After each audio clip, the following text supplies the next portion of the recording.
Okay, let's call this meeting to order. Good evening and welcome to the July 13th, 2026 meeting of the Menlo Park Planning Commission. I am Chair Ross Silverstein and I thank you for joining us this evening. Established by state law, our city's planning commission is composed of 7 volunteer residents of Menlo Park appointed to 4-year terms by the City Council.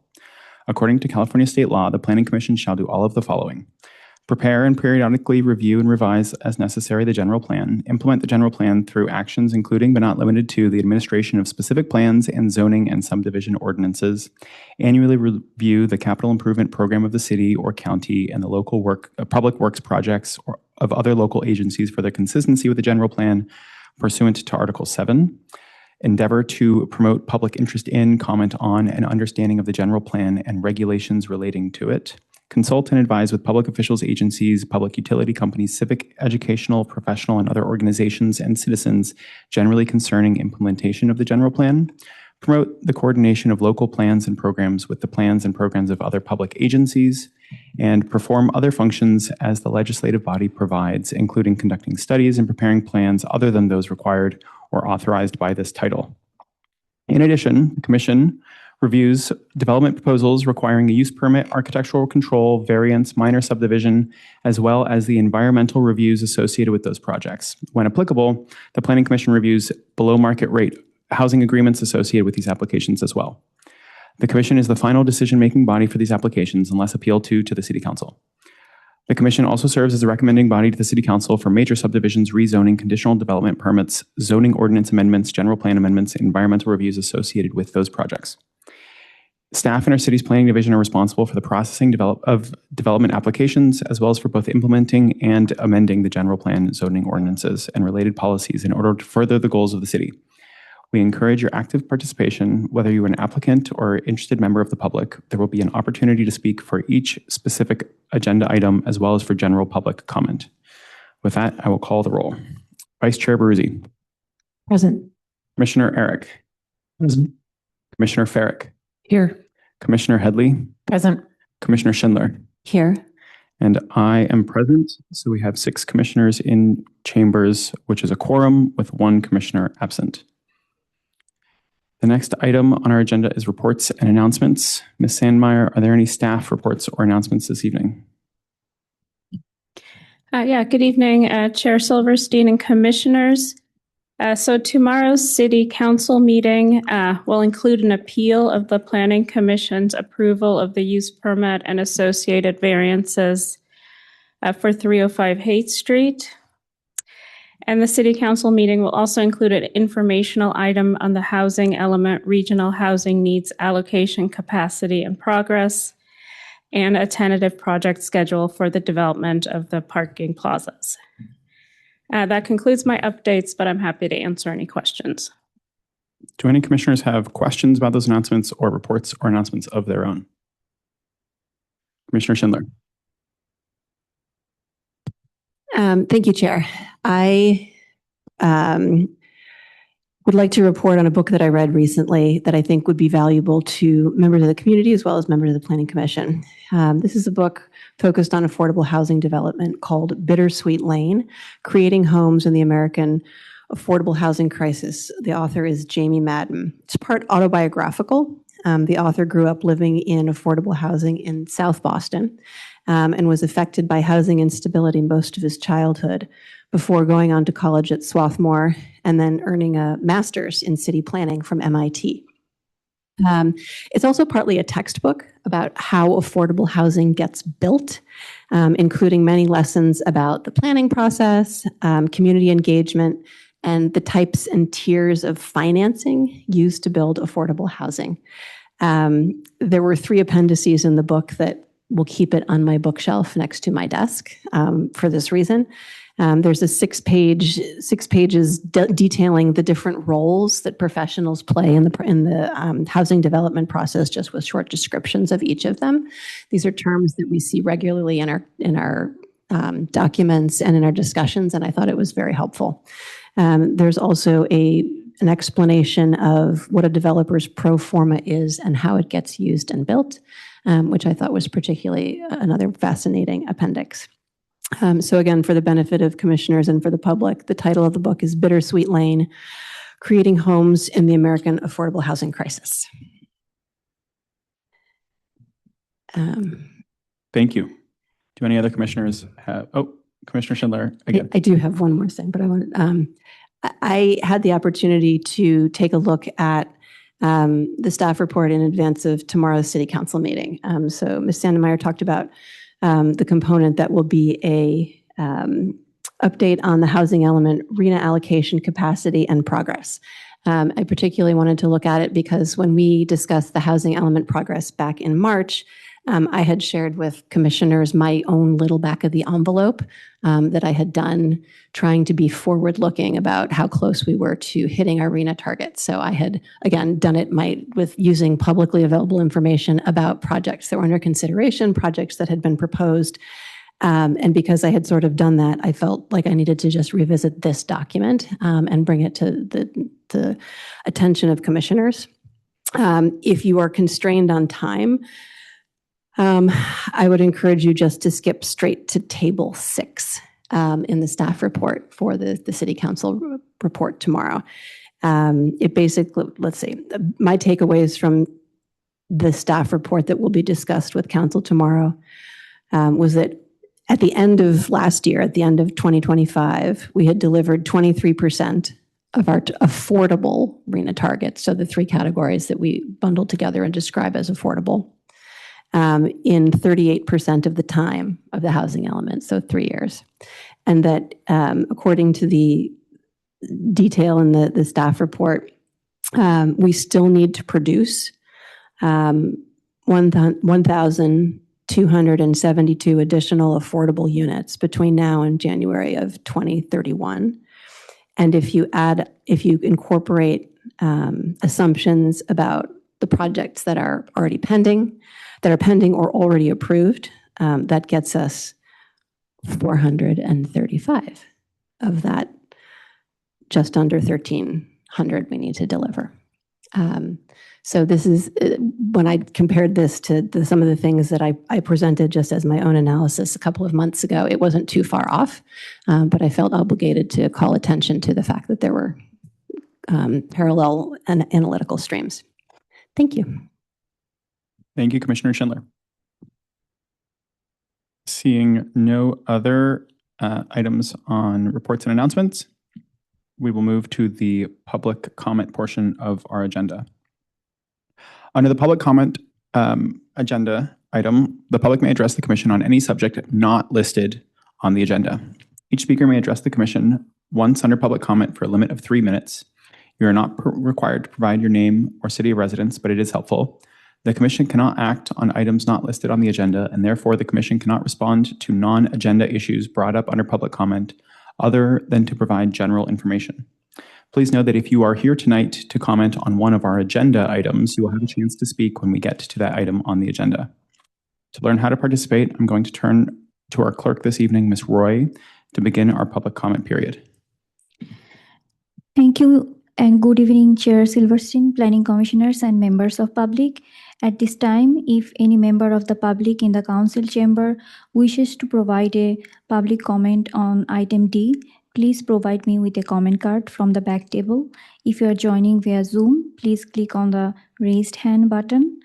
Or if you are calling in a phone, please press *9 on your keypad and we will be notified of your desire to speak. This will be the final call for the public comment on item T. I'm seeing no hand raised or comment cards. So Chair Silverstein, you may continue with the meeting. Thank you. Thank you. I will now close our public comment portion and move to the consent calendar. Item E1 is the approval of minutes from the June 22nd Planning Commission meeting. Ms. Roy, can you please call for public comment for the consent calendar? Thank you, Chair Silverstein.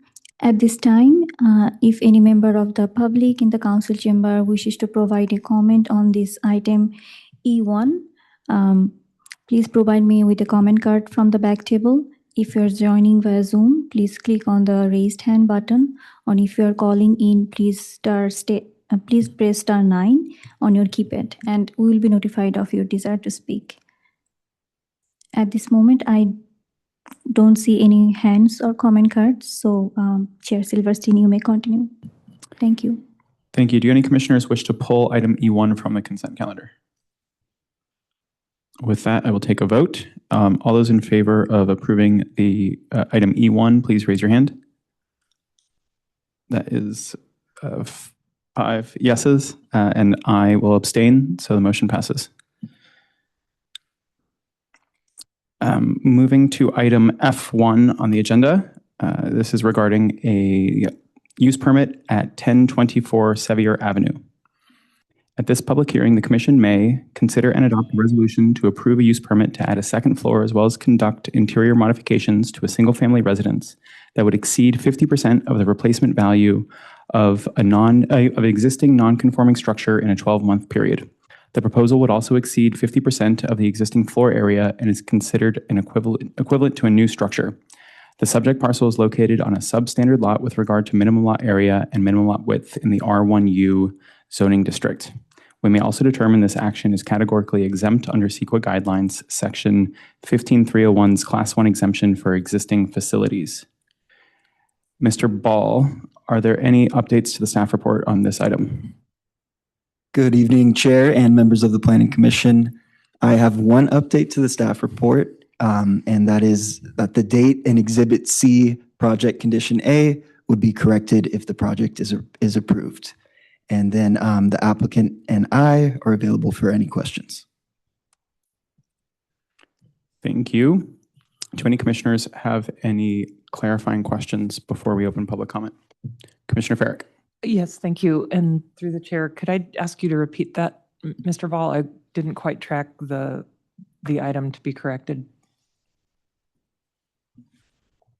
So I was saying that the date would be, it would correctly reflect the July 13th date, and that's in Exhibit C, Project Condition A. Thank you. Seeing no further clarifying questions, Ms. Roy, can you please open public comment for item F1? Thank you, Chair. Once again, at this time, we are opening public comment period for item F1. If you are in the council chamber and you wish to speak, please provide me a comment card on item F1. Please provide me a comment card from the back table, or if you are joining via Zoom, please click on the raised hand button, or if you are calling in via phone, press star 9 on your keypad and we will be able to speak. At this moment, I don't have any hand raised or comment cards with me. This is the final call for item F1. I'm still seeing no other hands or comment cards. So Chair Silverstein, you may proceed with the meeting. Thank you. Thank you. Moving to commission discussion. Do any commissioners have any discussion or motions they would like to make on this item? Commissioner Schindler. Thank you. Through the chair, I wanted to confirm as my understanding of something with staff as it relates to the soffit that was put in against to not intensify the existing nonconformity on one of the walls. There's a discussion about ceiling heights over 12 feet. And I wanted to confirm my understanding that when there is space above a ceiling height of 12 feet, that starts to count into the floor area calculation. Is that correct? Yes, that's correct. If there's a floor to ceiling height, the any additional height over 12 feet would count at 200% floor area. Okay. And by incorporating a soffit against that wall, that no longer counts. Is that correct? That's correct. Okay. Thank you for clarification.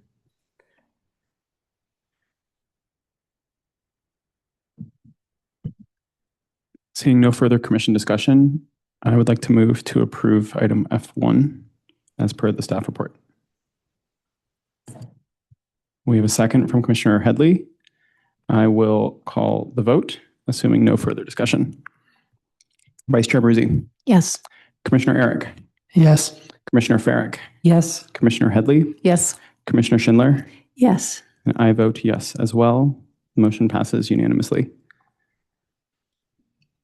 We will now move to item F2 regarding a use permit at 1908 Monalto Avenue. At this public hearing, the Commission may consider and adopt a resolution to approve a use permit to demolish an existing single-story duplex and construct a new two-story single-family residence on a substandard lot with regard to minimum lot depth in the R2 zoning district. This project would include an accessory dwelling unit, which is a permitted use not subject to discretionary review. The Commission may also determine this action is categorically exempt under CEQA guidelines, Section 15303's Class 3 exemption for new construction or conversion of small structures. Mr. Ball, are there any updates to the staff report on this item? Thank you, Chair. There are no updates to the staff report, but myself and the applicant are available for any questions. Do any commissioners have clarifying questions for either staff or the applicant at this time? Commissioner Headley. I have a question about what a no-mow lawn is. I was curious if that was a natural phenomenon or like an artificial turf. Hi, I'm the architect for this project. So that no-mow lawn was specified by the landscape designer, and it's an actual lawn. It's like longer than a typical lawn, and it needs less water than the typical lawn. So that's why she specified this for the backyard area. We want to reduce the water use.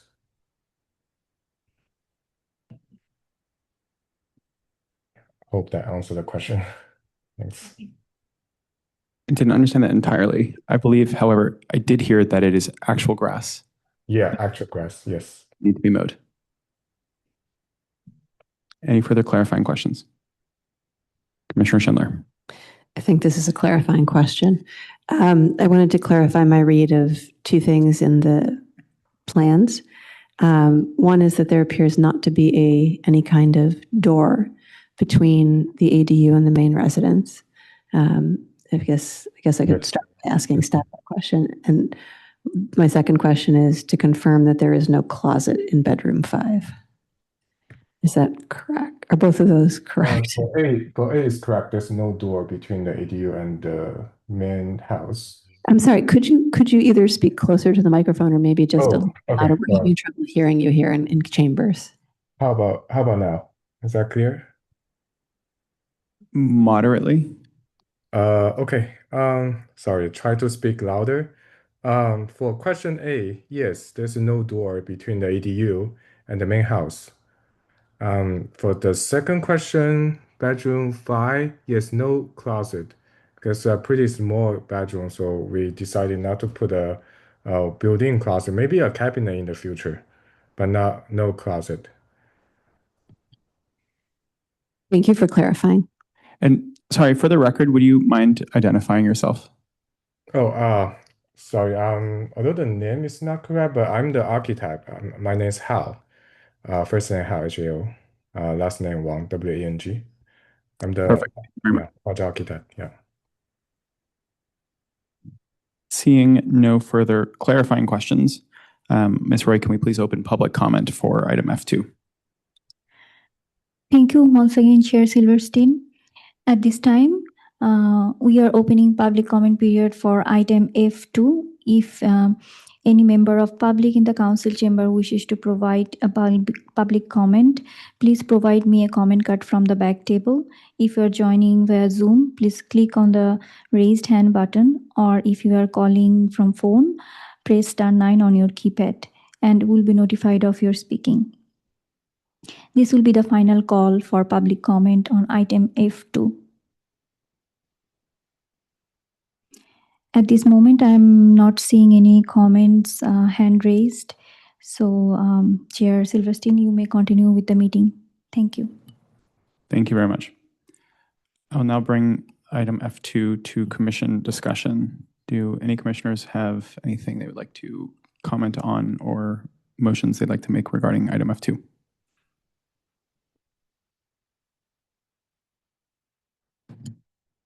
Commissioner Eric. I move to approve item F2 as per the staff report. I'd be happy to second that. With a motion and a second, is there any further discussion?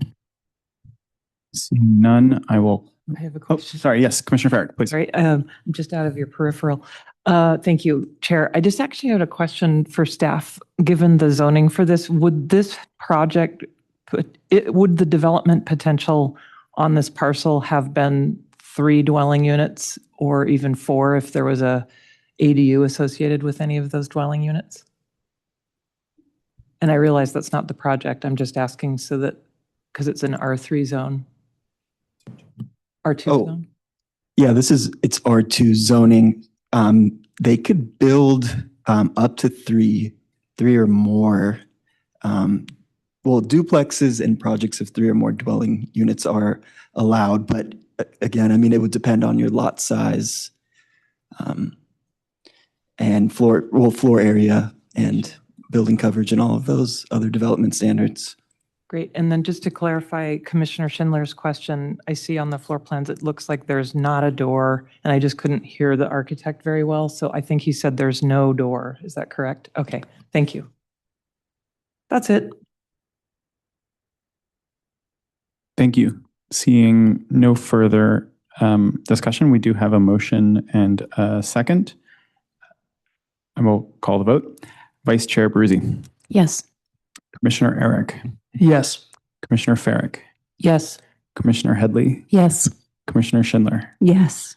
And I vote yes. So the item passes unanimously. We can move to item F3 regarding a use permit, architectural control, major subdivision, and below market rate housing agreement at 624 University Drive. At this public hearing, the Commission may consider and adopt resolutions to 1, approve a use permit, architectural control permit, and below market rate housing agreement to demolish 4 existing residential units and construct 5 new 3-story residential buildings with a total of 6 dwelling units and associated site improvements on a substandard lot with respect to width in the R3 zoning district. And 2, recommend to City Council approval of a vesting tentative subdivision map to subdivide the property into 6 condominium units and denial of a state density bonus law, Government Code Section 65915 and relevant amendments, fees, concession request at 624 University Drive. The project would include 2 units for sale at below market rate, with 1 unit affordable for households earning up to 50% median area income, and 1 unit affordable for households earning up to 80% area median income, and is being submitted subject to the state density bonus law, Government Code Section 65915 and relevant amendments, which permit exceptions to the city's zoning ordinance requirements. Which permit exceptions. The applicant is requesting SDBL waivers from development standards to decrease the minimum front and rear setbacks and modify the building profile requirement. In addition to requested waivers, the applicant is requesting 3 SDBL concessions to the BMR guidelines pertaining to dispersed location of BMR and market rate units, proportionate number of bedrooms amongst BMR and market rate units, the proportionate floor area amongst BNR and market rate units. The applicant is also requesting a SDBL concession to waive certain fees for the 2 BMR units. The project utilizes SDBL for calculating the sales price of below market rate units based on household size. We may also determine this action is statutorily exempt pursuant to CEQA guidelines section 15195 residential infill, and categorically exempt pursuant to CEQA guidelines section 15332 class 32 infill. After saying all that, I want to inform the public and members of the commission that the applicant has requested that we continue this item to a future date. However, we will still open up public comment in case any members of the public would like to opine on this item. Before doing so, do any commissioners have any clarifying questions about this item, with the understanding that we're not going to be discussing it tonight?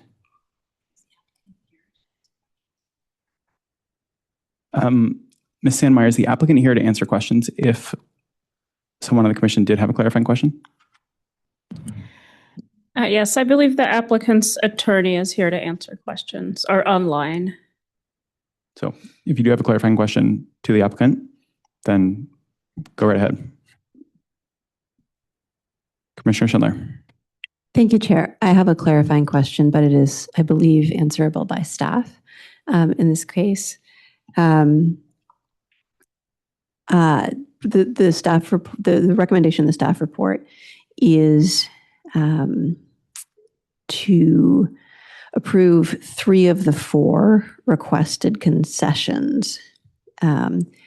If the 4th allowed concession, or they're allowed 4 concessions. If we do choose not to approve one of them as a city, whether it's via in the responsibility of the Planning Commission or City Council, if one of those concessions is not approved, does the applicant have the ability to go back and ask for a different 4th concession?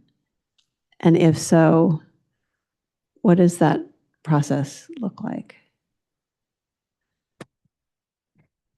Yeah, through the chair, we do have the project planner, Jacob Garcia, online, I believe. I don't know if he wants to maybe take a first stab at the question.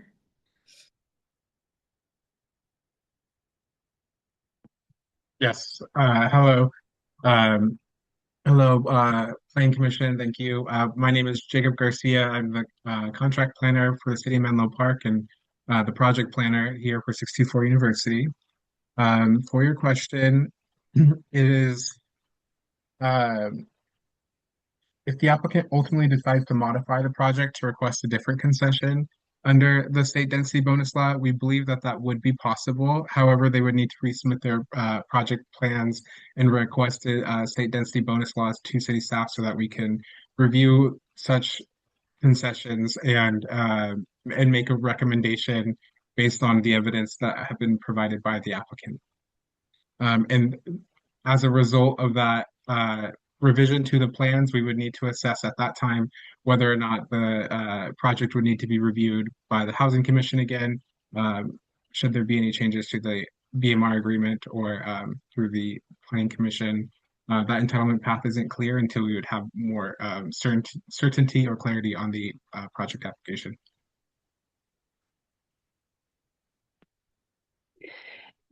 Thank you. I appreciate the explanation. I'm taking away from the explanation that it would be reviewed by staff and there is a possibility it would go back to possibility of review by the Housing Commission, by the Planning Commission, and or City Council, depending on what the concession was. And I would add that it really, if there's a substantial modification to the approved entitlement, that's when, like unit count or a, massive redesign, that's when it might come back to Planning Commission. But otherwise, it's too hypothetical to really discuss whether it would come back or not. Oops. And if there's a substantial modification, it might come back for a hearing. We just wouldn't know. Thank you.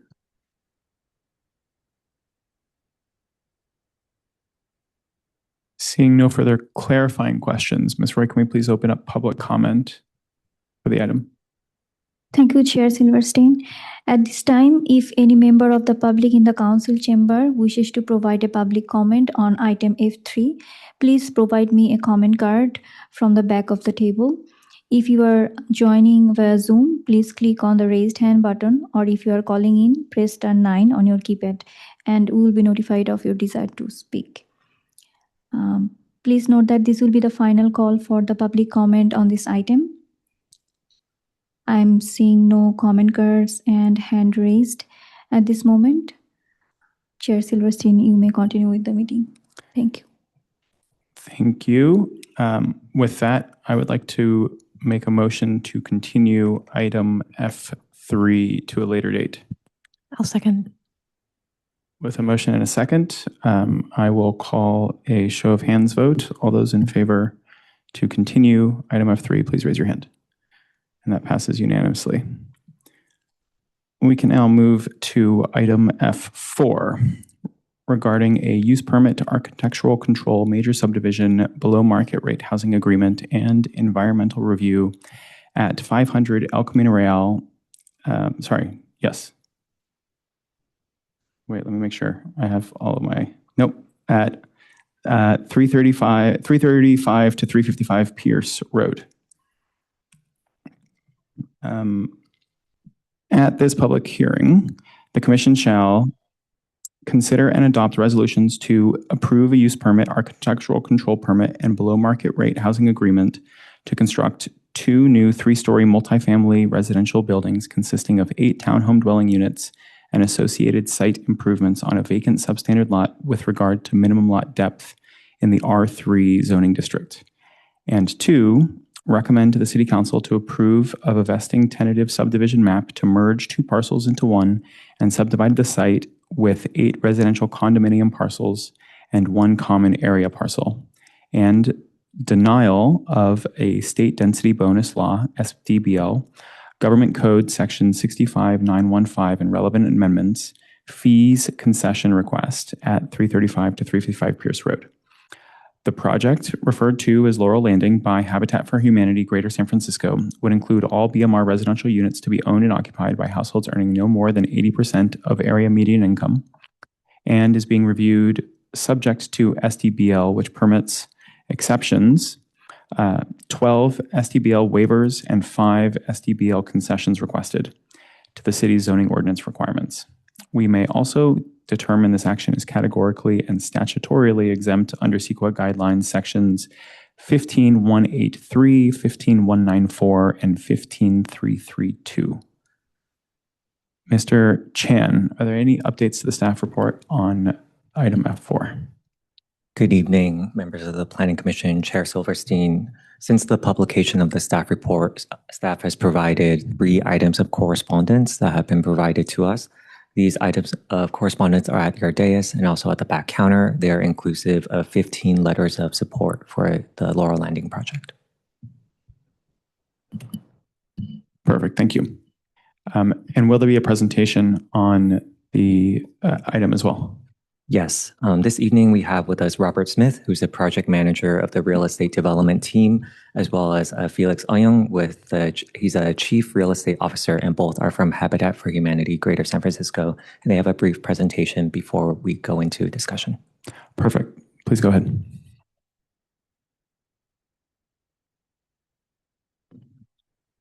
Before we get started, sorry, can I ask just to make sure that you're speaking more into the microphone so anyone online can hear you perfectly? Thank you. Project manager. I'd like to take the opportunity before we start just to say thanks very much to staff for their support and guidance as we've progressed this application to you this evening. So next slide, please. As I'm sure you're aware, Habitat for Humanity Greater San Francisco works in the 3 county areas to create home ownership opportunities for families earning up to 80% area median income. Habitat has recently completed a number of home preservation projects within the city and a number of home resales for additional homeowners, and we're really hopeful to be able to make this addition to our work with these 8 new residential units. Next slide, please. When we partner with homeowners, we ask that they invest 500 hours of sweat equity to help build their homes and their communities and the community's homes. Next slide, please. And this work is supported by a network of volunteers, Habitat's own construction crew, and external partners to support the home building process. Next slide, please. In addition to staff's overview of the project, the below market rate housing agreement was adopted by the City Council around about this time last year, and the unanimous City Council action also approved funding support for the purchase of the site and also the permitting of the project. So any additional support that Planning Commission can make in their recommendation to City Council for the fee waivers that requested as part of the state density bonus law request would be greatly appreciated and would much support the project. Next slide, please.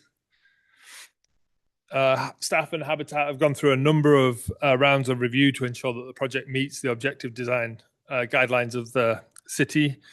And as an SB 330 Housing Crisis Act project, the form of the design is closely controlled by city standards, which we specifically meet.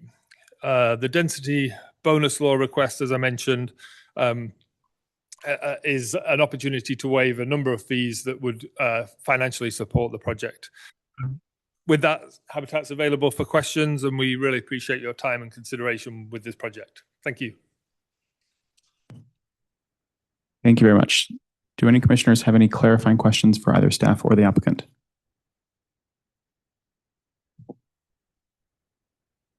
Seeing no clarifying questions, please take a seat, and can we please open up public comment? Thank you, Chair Silverstein. Once again, at this time, if any member of the public in the council chamber wishes to provide a public comment on item F4, please provide me a comment card from the back table. If you are joining via Zoom, click on the raised hand button, or if you are calling in, press *9 on your keypad and will be notified of your desire to speak. This will be the final call for the public comment on item F4. At this moment, I have 2 comment cards with me, and our first speaker for this item F4 is Dina Aberka, followed by Speaker John Tastor. So please move forward to the podium and let me set up your 3-minute timer for the comment, and then you can begin.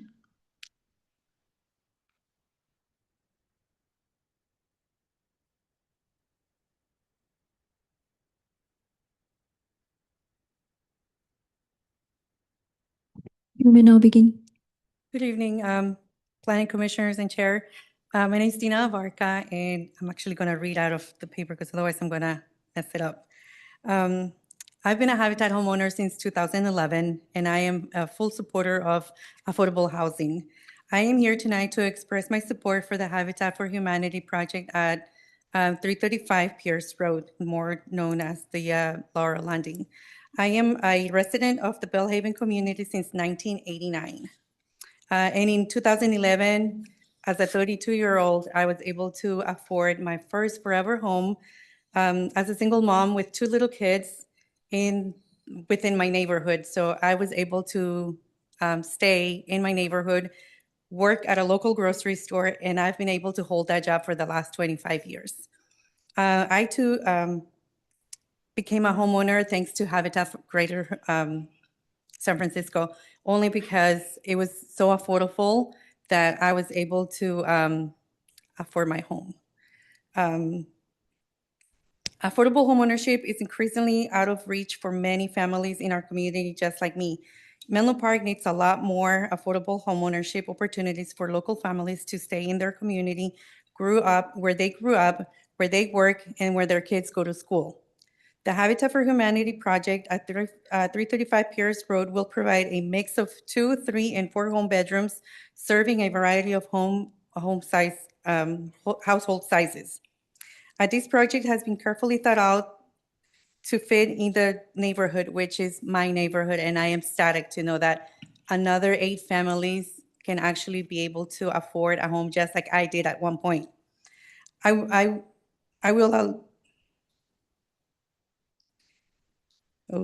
see, that's why to read. I was fortunate to stay in the neighborhood that saw me grow up. My kids graduated college and are now full-grown working community members. And they're also holding a local job. A lot of homes of building. A lot becomes a building. A building becomes a forever home, and a home to a family that is a shining light to a brighter community. I'm respectfully asking for you guys to the Planning Commission to support and approve the Habitat for Humanity project by waiving the fees and keeping the design as it is. I think that if those 8 families can stay in the community, it will only improve their lives, their future, and it will prepare their kids for a brighter future, just like I did. Thank you.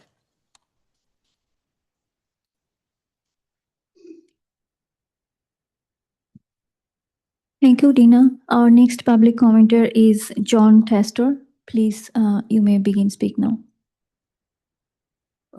Okay. Good evening.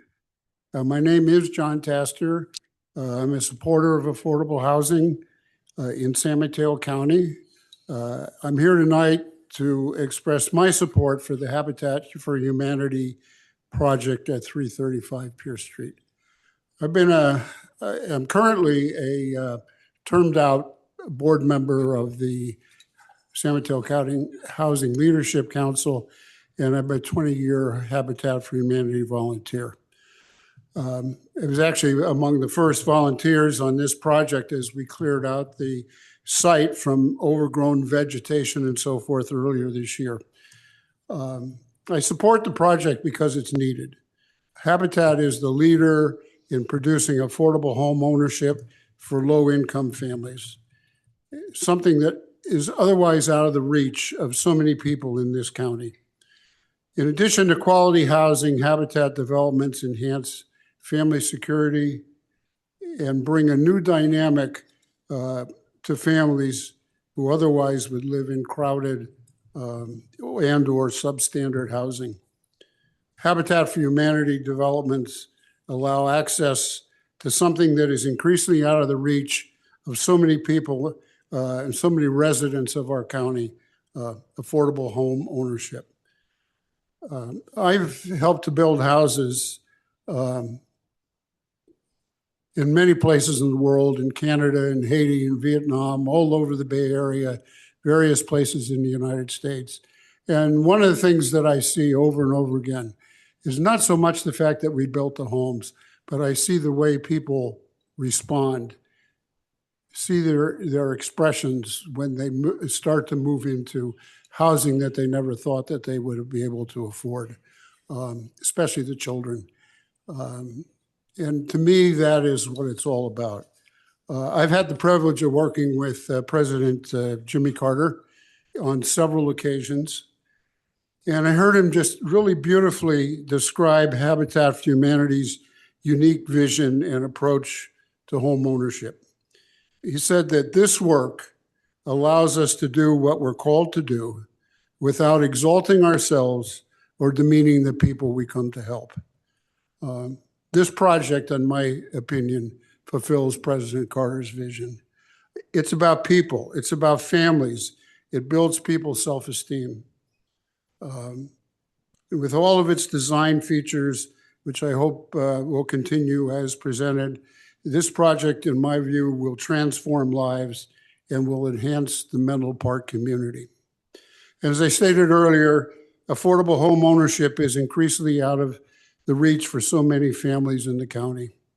This project offers a meaningful solution by creating homes that allow residents to build equity and to stay connected to the schools and jobs and community they value, Menlo Park. So for these reasons, I urge the Planning Commission to support and approve the Habitat for Humanity project at 335 Pierce Street. Thank you. Thank you, John. We have two more raised hands. So I will invite our next speaker from online, Pam D. Jones, and who will be followed by Miko Harris Parker. Pam, I will begin your timer and I am allowing you to talk. Good evening. Thank you. I did send in an email earlier, but I forgot to ask for the waiver of any fees wherever possible. And I also would like to note that the community here met in December of 2017 and talked to the city, and then it was MidPen that owned the property, stating that this project is exactly what we wanted. So anything that you can do to move it along and support the program will be greatly appreciated. Thank you.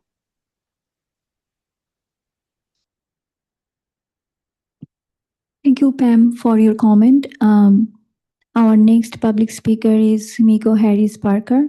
I will allow you to speak now and begin your timer.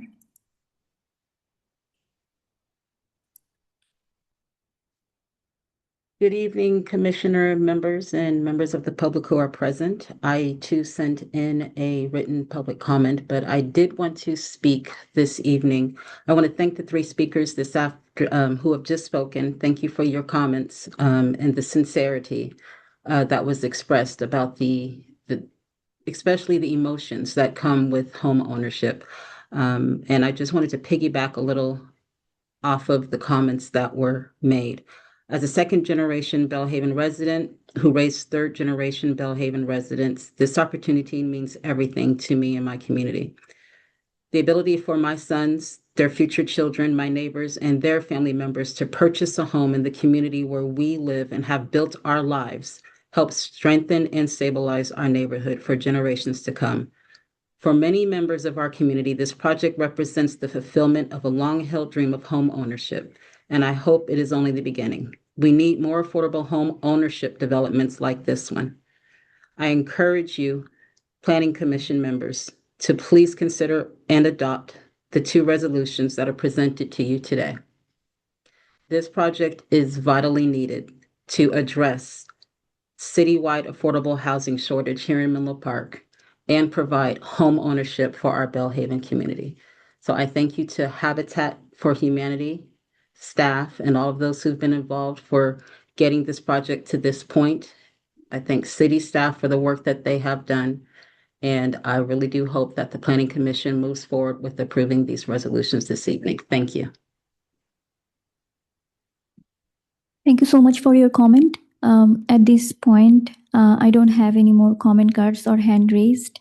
So Chair Silverstein, you may continue with the meeting. Thank you. Thank you. Before we get into commission discussion, I just want to clarify with staff and structure things a little bit.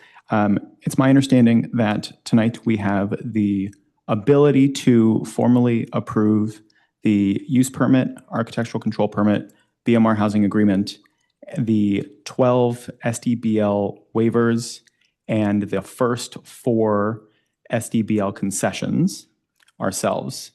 On top of that, we are being asked to, or not to, recommend to City Council the subdivision vesting tentative map and the 5th fee waiver concession. Is my understanding correct? That is correct. Perfect. So we can ground, I would like to at least ground the discussion in those 2 areas, the things that we can formally approve, and then we can talk about recommendation to City Council. And with that, I'm very happy to open the floor to any commissioner comments. Commissioner Schindler. Thank you, Chair. I apologize. I probably should have made this a clarifying question.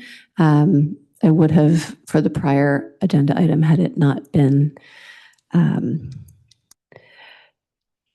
put forward to a date in the future. I was hoping that, given that there are not always, I'm hoping that staff could remind all of us, both commissioners and the public, about the process for concessions and waivers, how they work, and what the role of the Planning Commission is or could be in reviewing waivers and then concessions. Yes, certainly, Commissioner Schindler. Thank you for the question. So the waivers and concessions are sometimes also called incentives. They come from state density bonus law. And state density bonus law, in a nutshell, if you provide a certain amount of affordable housing, you are granted the ability to get a density bonus, meaning more number of units. And then on top of that, you have the ability to request unlimited waivers from certain development regulations that would otherwise preclude the development of the project at the proposed density. And then additionally, you can also get concessions or incentives that would result in identifiable and actual cost reductions to the provision of affordable housing. So some of those words I said are exactly from the state density bonus law, and that's kind of the criteria that we're working around. So in sum, you get a density bonus. For the Laurel Landing project, they're entitled to an 80% density bonus, which allows them 4 additional units on top of the 5 base units, leading to a maximum of 9, which they're proposing 8, which is under the maximum density allowed. They're also entitled to unlimited waivers, and this evening they are requesting 12 waivers. And they're also entitled as a 100% affordable housing project to 5 concessions, which you have read about in your staff report. Thank you. I know that in prior project reviews, sometimes there has been discussion or even public comment raising particular concerns about waivers or about concessions. And could you just briefly remind us about where Planning Commission has discretion or not? Thank you. So based on the information submitted as part of the application, also the state density bonus law waiver letter that you have within your packet, we have reviewed the information and determined that it is appropriate and that it meets those different findings for waivers. Granting them would otherwise preclude the density that which is proposed. And then also for the fee concessions, they would result in identifiable and actual cost savings for the project. In terms of the concession request that you have this evening, the first 4 that you have in Table 5 of your staff report, staff recommends approval. And those are the items that the Planning Commission has authority to act on this evening. And then concession number 5 regarding the fees concession, that fees concession item, as the chair noted, is something at the council level of action. But the Planning Commission is recommended to act on the resolution, which is attachment B, which would provide that recommendation of denial for the stated reasons in your staff report. I would add to that through the chair that generally concessions and waivers are a state mandate. So the commission's discretion to change a waiver or a concession is largely limited unless we can make health and safety findings, which are very stringent. And there is case law that essentially states, we have to accept what the developer has said about the design and how it may reduce costs and waivers with regards to physical standards. Does that answer your question? Thank you. I appreciate the reminder of the context, and I always think it's constructive and sets the stage well, so thank you. Commissioner Eric. Thank you, Chair. To the Chair, I have a follow-up on that. To staff, I realize a lot was written in the staff report about the various concessions and waivers, but I still have an outstanding question, which is the city attorney's office just noted that there is not a great deal of discretion outside of health and safety findings for concessions and waivers. And so I'm confused why there would be discretion for the fees, which is another concession and waiver. That is a good question. And it is in state law where there's all this discussion of saying, you basically have to grant concessions and waivers, but fees are an exception. So the law actually says nothing in this section requires or prohibits the city from denying a fee as part of a concession request. So it remains within the city's discretion to either deny or deny a fee waiver as a concession or grant it. Okay, thank you. So follow-up question to that. A number of the waivers, or at least the context with which we're looking at them, are in order to incentivize affordable housing and in order to ensure that the affordable housing is in fact financially feasible to develop in the first place.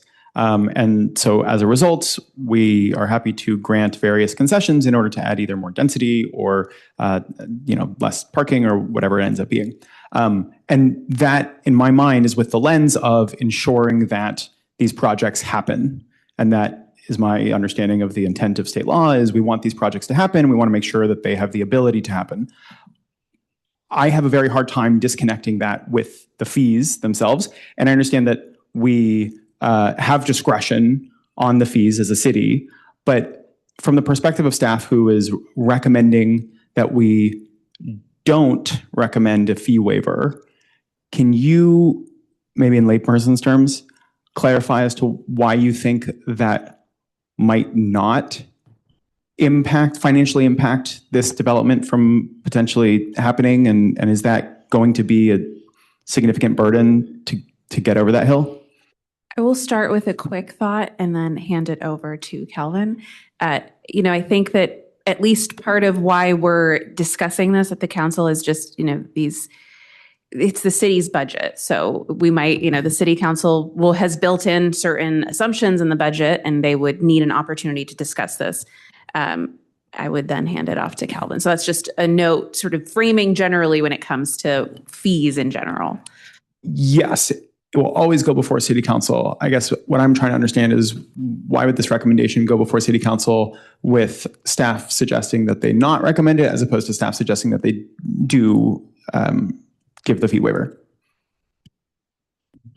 Thank you, Chair Silverstein. So staff did think about this extensively, and we also had pre-meeting discussions with the applicant to give them a heads up that we were concerned about this item. Obviously, concessions of any type of fees, not collecting those fees, those would actually result in, what the code says is identifiable and actual cost reductions, because you're not paying them. But for the reasons that are stated in your staff report, and I'll go over them now, we worked in tandem with the housing division. We also have Adam Patterson, who's a management analyst at 2 with the housing division online, who worked very closely before I got involved with this project for the BMR, the NOFA, all those things. So if you have any other questions, Adam can answer that. But in sum, for 3 main points, the staff is not recommending approval of the fees concession. And if you're following along your staff report, I'm at the bottom of page 13 and then the beginning of page 14. The first item is that the city has already previously committed $3.6 million from the city's housing, BMR housing fund. And this is one of the largest amounts of money that we've ever given. And then just jumping to point number 3 at the beginning of page 14, usually when the city gives money for these type of affordable housing projects, they are in the form of a deferred loan. However, in this form for Habitat, it was a grant, meaning that we don't get any money back. So it's just straight $3.6 million. So that's a big difference. And then the last item is that our staff, we did look at various different projects that have been funded over the years. And this project by far per unit is the highest amount we've ever given at $450,000 per unit subsidy in essence. So for those reasons, that's why staff is recommending the denial of the fees waiver, just to, we have to keep in consideration of other needs for the city. Thank you. And on the exact same framing, I would love if the applicant would be able to opine on the fees specifically, just to ensure that we get full clarity. Is this I understand that Habitat for Humanity is a nonprofit.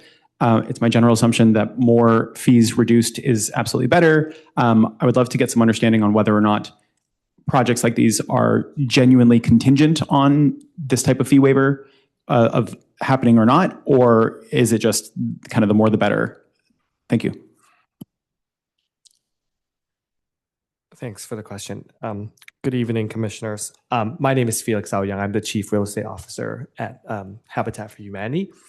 And I have the actual unique privilege of also working at MidPenn for the last 10 years prior to my joining Habitat. So I was part of the team that actually purchased the 2 sites initially, which was formerly a 4-plex that was very dilapidated and a vacant lot on Pierce Road that were contiguous. I want to go back a little bit on the history and then answer the question, if that's okay. So MidPenn, I think this is 10 years ago, purchased these 2 sites with the intention of buying more of the block to essentially aggregate enough lots to build another low-income housing tax credit rental project, very similar to the ones we have on Willow Avenue. And after we purchased these two, we did go to the community and solicit feedback as to what they want to see for these two sites and in their neighborhood. And we heard very strong feedback at the time, and you're probably aware of this, that Belhaven neighborhood feels that a lot of the past Menlo Park affordable housing projects have been sited in the Belhaven neighborhood, and very few, if any, has been built on the other side of the highway, and that they felt that there should be a fairer distribution of low-income housing. So we took that to heart, and we asked the community what is it that they would want in place of the current vacant lot, which was a ground for a lot of dumping, and the dilapidated housing, which really, very close to not being suitable for living, right? So, I think the kind of response that we got was they wanted to see affordable homeownership. They wanted to see, a tool that will prevent displacement of neighbors in that community, something that people can own and stay rooted in the Belhaven neighborhood. So that was when we MidPen reached out to Habitat, and there were further discussions with the community, and ultimately MidPen sold the property to Habitat, specifically for the purpose of developing the affordable housing. So I joined Habitat 4 months ago, and got to pick up the project again. So I'm actually very eager to see it start construction within 10 years' time, and 10 years from since we first purchased the property. I think, I would just very briefly kind of talk about Habitat's funding model. And there are several layers, like all other affordable housing projects. And we actually primarily rely on the home buyer and their ability to use 30% of the housing burden to pay for a mortgage. That is roughly, let's say, 40% of the total development cost that they're able to support themselves. After that, though, in the financing stack, we have to go out and essentially raise money to make the project work. A very significant portion of that is what Calvin alluded to, which is the local subsidies that are available. So thank you to the City of Menlo Park for supporting this project. The bulk of the contribution to the project has been essentially is in the land. And then we've also applied to the County of San Mateo for their Affordable Housing Fund, and we are hoping for a tranche of additional public subsidy that will go into this stack. We formerly had a commitment from the Stanford Fund for there's a housing fund from Stanford, a portion of which was going to be spent in San Mateo County. That was $1.5 million of additional public subsidy, which has since been clawed back by Santa Clara County. And so that is no longer available and on the table. So that's the public stack. And then whatever is not enough between the buyer's mortgage and the public funding stack, or the funding portion, we have to raise through philanthropy. And so the question of do fee waivers matter? Yes, absolutely. They matter in the sense that we wouldn't have to raise that amount. So I think the amount of fee waiver sums up to about $600,000 for the 8 homes, which is a significant amount on a per unit basis. That amount of fee that's on 8 townhomes. So I also understand and appreciate that I think the city has to pay for their infrastructure, and at the same time, multiple truths can exist at the same time. This was formerly a fourplex and a vacant lot that wasn't really contributing to the community, right? So it is a balance. I'm not actually going to strongly urge you one way or the other, but I will say that the waiver of fees, or a partial waiver of fees, is important to the ability of this project to be financially feasible and our ability to raise adequate money to essentially start construction. So we are hopeful that we can get there. And once we pass through this stage, we'll be working with staff to talk about pulling a building permit. So our hope is actually to start construction by next summer, which will then, really mobilize the whole neighborhood to come out. This is going to be a volunteer build project.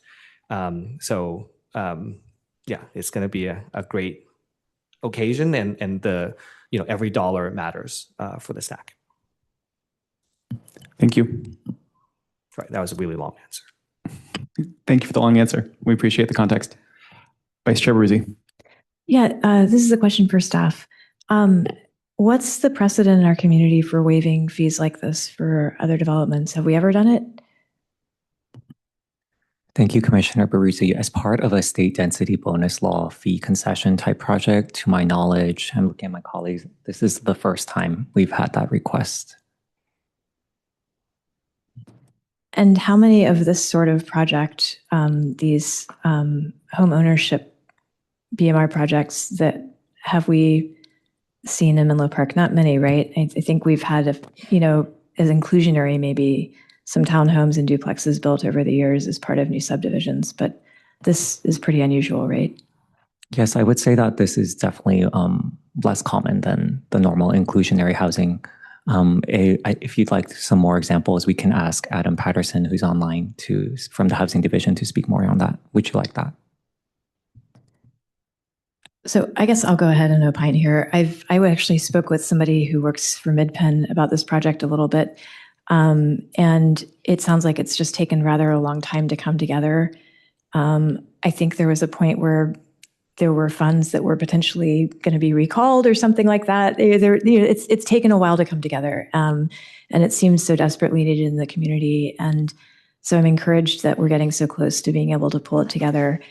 And not being on council and not having the full picture of all of the financial things that they need to consider, and not having fiduciary responsibility for the city, I won't say that I would absolutely waive the fees, but I can see this as a special case. It's a nonprofit organization. This is not about cutting corners or about developers making profit. This is money that doesn't get spent on fees for the city of Menlo Park can go to provide more housing. And so I just hope that the council won't decide to do anything that ends up stalling this project further. And I'm grateful that it's come together so far. So that's my thought. And it looks great. One question I had for the developer, actually, for Habitat was, is there a scenario in which this project could have been more affordable? For example, if you'd been allowed even more density on this site? Yeah, thank you for the question. As is kind of implicit in the application that we're requesting, there are a number of waivers for the development standards. And one of the reasons for that is that when we develop the units that we develop them as family size units. So our units are typically a lot larger than maybe a rental affordable project that has a lower bedroom count and smaller units. So that would have been one way to reduce the per unit fees, is by adding additional units, but then we would have compromised on the size of the units and the amenities that go along with them. So for example, internal garages for each unit could have been something that would have been removed from the project had we tried to increase the density. So it would have lowered the cost, but it would have compromised the residential quality. As a quick follow-up, does the same apply to height?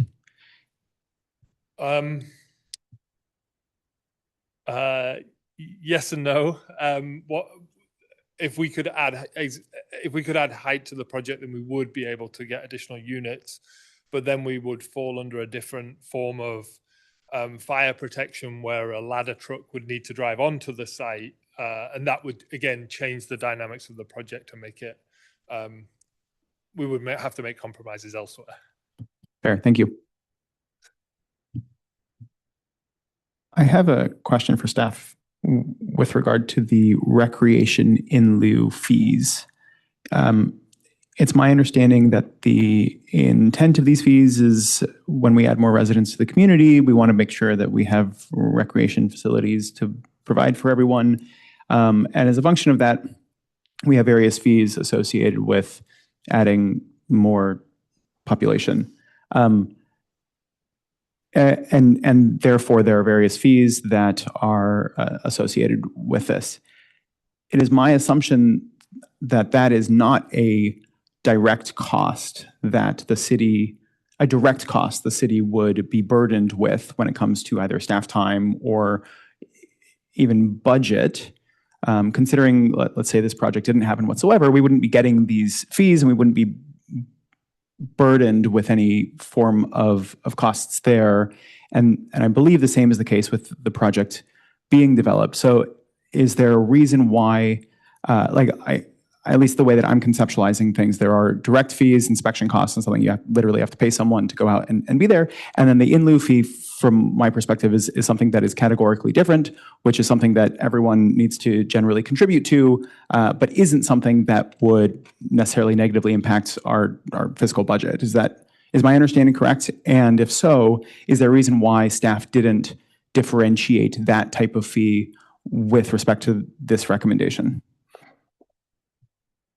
Thank you, Chair Silverstein. I'll begin and perhaps my colleagues can chime in. So the recreation in lieu fee, it's, as you mentioned, it's generally collected to pay for future needs like capital improvement projects, other things that are happening already. So in the sense that it's not a direct cost, I mean, these costs are happening and this would pay into a fund that pays for these things. So it does have an impact on our budget with regard to like credits for existing uses. So the standard recreation in lieu fee for multifamily is $78,400 per unit. And for this particular project, they were granted a credit for the existing 2 lots at $127,400. So it wasn't an exact entire collection of our normal fee. We did apply credits based on previous history at the site. Thank you. I would quickly add, I don't know if what I heard you say or ask at one point was, is this a direct cost on what, for parks and maintenance and things like that? Is that sort of, maybe I misunderstood. What I was asking is, as a function of this project being built, would the city bear a cost as part of that? It's my understanding that an inspection, a required building inspection, is a cost that is required as a function of this project being built. Mm-hmm. If the project didn't happen, the inspection also wouldn't need to happen. However, if the project doesn't happen, we still want our parks. And so as a function of this project being built or not, is there a recreational burden, a financial recreation burden that the city either needs to bear or in theory gets reprieve from, with the potential exception of like general wear and tear on the playground? Yeah. I would have to look into the details here. And I know there is a park land ratio, and generally we can't, the city can't impose fees if there's no defensible, relationship. And so I can look into those documents, but generally there is a parkland ratio, and maybe Calvin can speak to it if he knows more. But yeah, Yes, that's right. So our general plan has a parkland ratio, and that's our plan to obligate, to uphold that and continue to work towards that. So these fees try to help for that. Thank you. Commissioner Eric. Thank you, Chair. I'll be relatively quick. First of all, I'm so excited about this project and really grateful to Habitat for Humanity and everyone who's worked on it.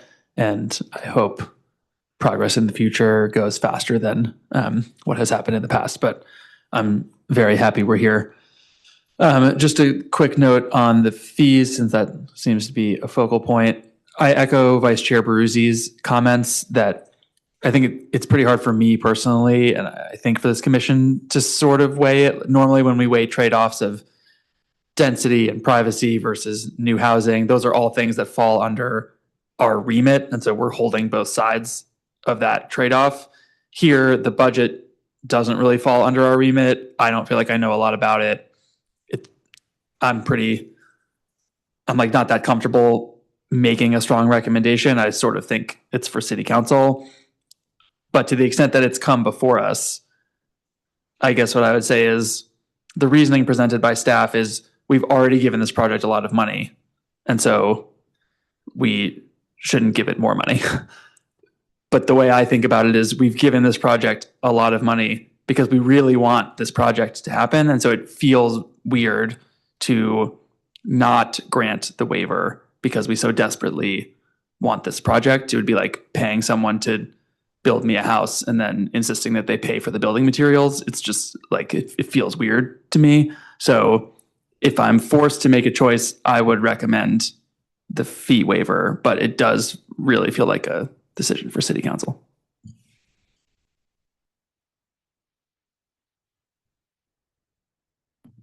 Commissioner Farrick.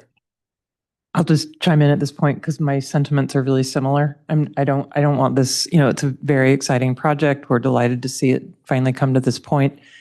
I don't feel like the commission is the right body to make a definitive decision on that piece. There's lots of analogies that we can make. You send your child to college and you generously pay for that education, but they don't quite finish in 4 years. So what are you going to do? Like not do that last semester? So, there's just a lot of ways to look at it. I understand from the fiscal responsibility of the city. Cities around the state are looking at major challenges financially. So I concur. I guess my one kind of curiosity / question is, it's not really hindsight, but like it was a unique decision to have given the first few million as a grant rather than in any other form. It sounds like it was because it's such an exciting project. So I guess then if you could see the future, would have you done that differently? Would it have been in the form of a loan, or like how would that have changed where we are today, or if at all? If you'd have given that support in not the grant, but in some other form. Thank you, Commissioner Farrick. I'd like to invite Management Analyst 2 Adam Patterson, who worked on the BMR agreement as well as the NOFA. He might have some additional insight to share with the Commission this evening. Good evening, Planning Commission. Adam Patterson, Management Analyst 2, the Housing Division. I might defer to the applicant a bit on this. I think that it's the typical habitat model for these to be in the form of grants. I mean, it's part of a negotiation essentially between the city and Habitat. I don't know. I mean, I can't speculate on whether any decision would be different, or whether we would consider a loan. I'm not sure Habitat would even does part of their model even allows for that. So I don't want to speculate, but I'll defer to Felix there if he wants to talk a little bit more about that. Sure. Thank you. I think I'll actually draw on my rental background and talk about the soft loans that are provided for rental projects. Rental projects typically come with a 55-year regulatory period, and there have been history of less than good actors that have waited out that period and then converted their affordable housing into market rate housing, effectively, kind of ending the affordability of the projects. And I think for that reason, it's wise for a public jurisdiction to make the contribution into those projects as a loan, so that there's some control downstream and that they can recover their funds when those projects sell if they convert to market rate. What is different about the Habitat model is, we are able to keep these homes affordable in perpetuity because our model requires that when a homeowner is ready to sell, we have the right of first repurchase. Habitat does. So we go back and we pay out the principal that they have invested in their home.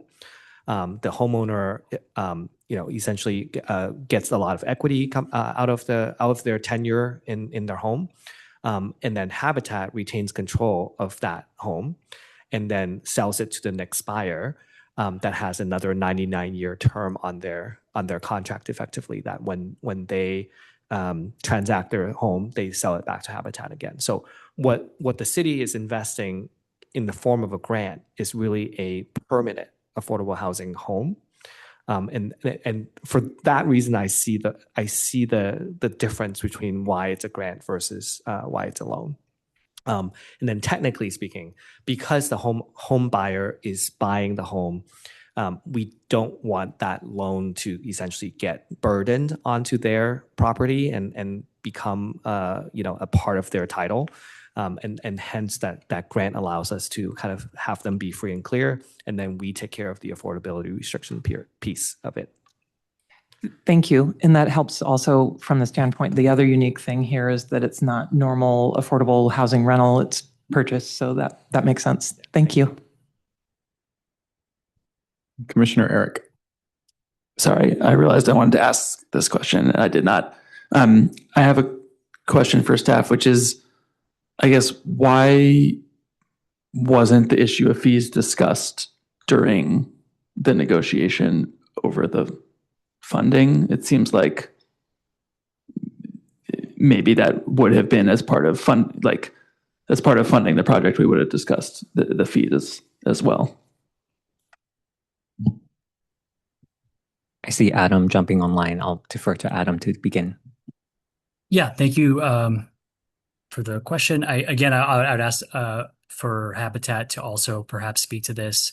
As part of the pro forma that was presented at the time of funding, fees were included as what are the uses of funds and the sources of funds that were proposed at the time, which did include that Stanford Affordable Housing Fund, which was referenced, did cover the costs associated with the project. So I think it was not raised at the time because it was it was part of the pro forma and appeared to be covered from our perspective. But I'll let, again, Felix, you can chime in. Yeah, I again feel privileged. I have more history here. So when MidPen purchased the properties, MidPen actually first submitted to the city's NOFA for a funding request to support the project as a rental housing project. And as a rental, I think we were prepared to do a much denser project with a lot more units, and hence the request on a per unit basis did not seem as kind of out of sync as as it currently is. But when the community gave us feedback that they wanted more affordable homeownership instead of rental, and the conversation with Habitat happens, effectively we asked the city to transfer our award to Habitat and allow them to proceed with their affordable housing projects. And in their study, observing the height limits, observing the neighborhood's character, and then the size, the bedroom counts, that ultimately came. They ended up with the 8 townhouses that are in front of you now, but that funding grant traces back many more years to a NOFA that was many years ago. So here we are. Things cost a lot more. The project's smaller than expected, and these fees are a part of the stack or part of the uses. And if they remain in place, we have to raise more money on the sources side. Commissioner Schindler. Thank you, Chair. I share the enthusiasm of many of my fellow commissioners for this project, just because of the strength with which it supports our goals, the city's goals of affordability. And it also, I particularly like the fact that it's got family-sized units as well. And hearing the story tonight about how feedback from the Belhaven community was incorporated and how the project pivoted was additional color that felt really important to me and builds on my appreciation. We know affordability is one of the top priorities for the city. And I think it shows through in the staff report. It shows through in the financial proof point about $450,000 $1,000 per unit approximately is what's been invested. Like many of my fellow commissioners, I don't feel like I have enough insight or responsibility for the rest of the city's budget to say it's worth another $50,000, $100,000, $250,000 per unit. But I do hope that the city will carefully consider this because it is a priority. We spend money on our priorities. But when I also am aware, again, trying to sort of look at the big picture, that our city has recently been through an exercise in increasing costs and fees that are paid by a number of different stakeholders and residents in the city, and that the city specifically said it was trying to align fees more closely with actual costs because it promotes fairness by ensuring that those who directly benefit from services bear the expense while preserving general fund dollars for broader priorities like public safety and infrastructure. So to me, this a little bit aligns with a line of questioning that I believe our chair sort of brought up, which is what's a direct cost, what's sort of a broader investment fund, if you will. And I think the Quimby fees or the recreational fees kind of in my brain are more of an investment thing versus an operating budget. I would like to encouraging the city council to try and find additional funds, offer the following thoughts. I do think it is a poor outcome if we end up making a bunch of ad hoc decisions about on a project by project basis or a developer by developer basis. I think it could lead to inconsistent levels of financial support behind different affordable housing projects. So to the extent that City Council is going to move forward, I think hopefully that they would find a way to do it with some predictability and transparency. And if I were going to suggest an area in which to make a change, make a sort of a systematic change that was predictable and transparent, I would lean into some of the points that some of my other commissioners have brought up here, which is on the Quimby fees, on the recreational fees. I do think there's a mathematical way we could do this. I'm going to use, I think of it as a discount for the recreational fee and fees, in lieu fees associated with affordable housing. That's at least in the projects that we reviewed in today's staff report, those were the biggest piles of expense and feel like they could most logically be discounted within the city's value structure. So I'm not comfortable making a recommendation one way or the other to City Council, but I would encourage City Council to very seriously consider the request and try and find a way to make it predictable and transparent and aligned with our values, the city's values of affordable housing. So that's it. Vice Chair Bruzy. Yeah, I'll just say one more thing about this, and I support exactly this direction. I was reminded when you were speaking of a Cal Matters article from last year that I read that described how much more expensive it was to build affordable housing in California than market rate housing, and also how much more expensive it was to build here than it is in other places. And it described development fees to local governments as a very large soft cost difference. And I think it's already so hard to get affordable housing built here. So I would just echo Commissioner Schindler's excellent comments and suggest that anything council can do to be creative and yet fair and not disincentivize affordable housing developers from being able to deliver homes to people in a timely manner and have enough money left over to build more homes would be my recommendation. So bring this back to a potential vote. Other than the question of fees and what this commission's potential recommendation or non-recommendation might be, do any commissioners have any objection to the other items as part of this agenda item, the BMR agreement, the use permits, the 12 waivers, and anything else? I haven't heard any, so I'm assuming. Okay, so I'm assuming that a motion made on those elements would pass with flying colors.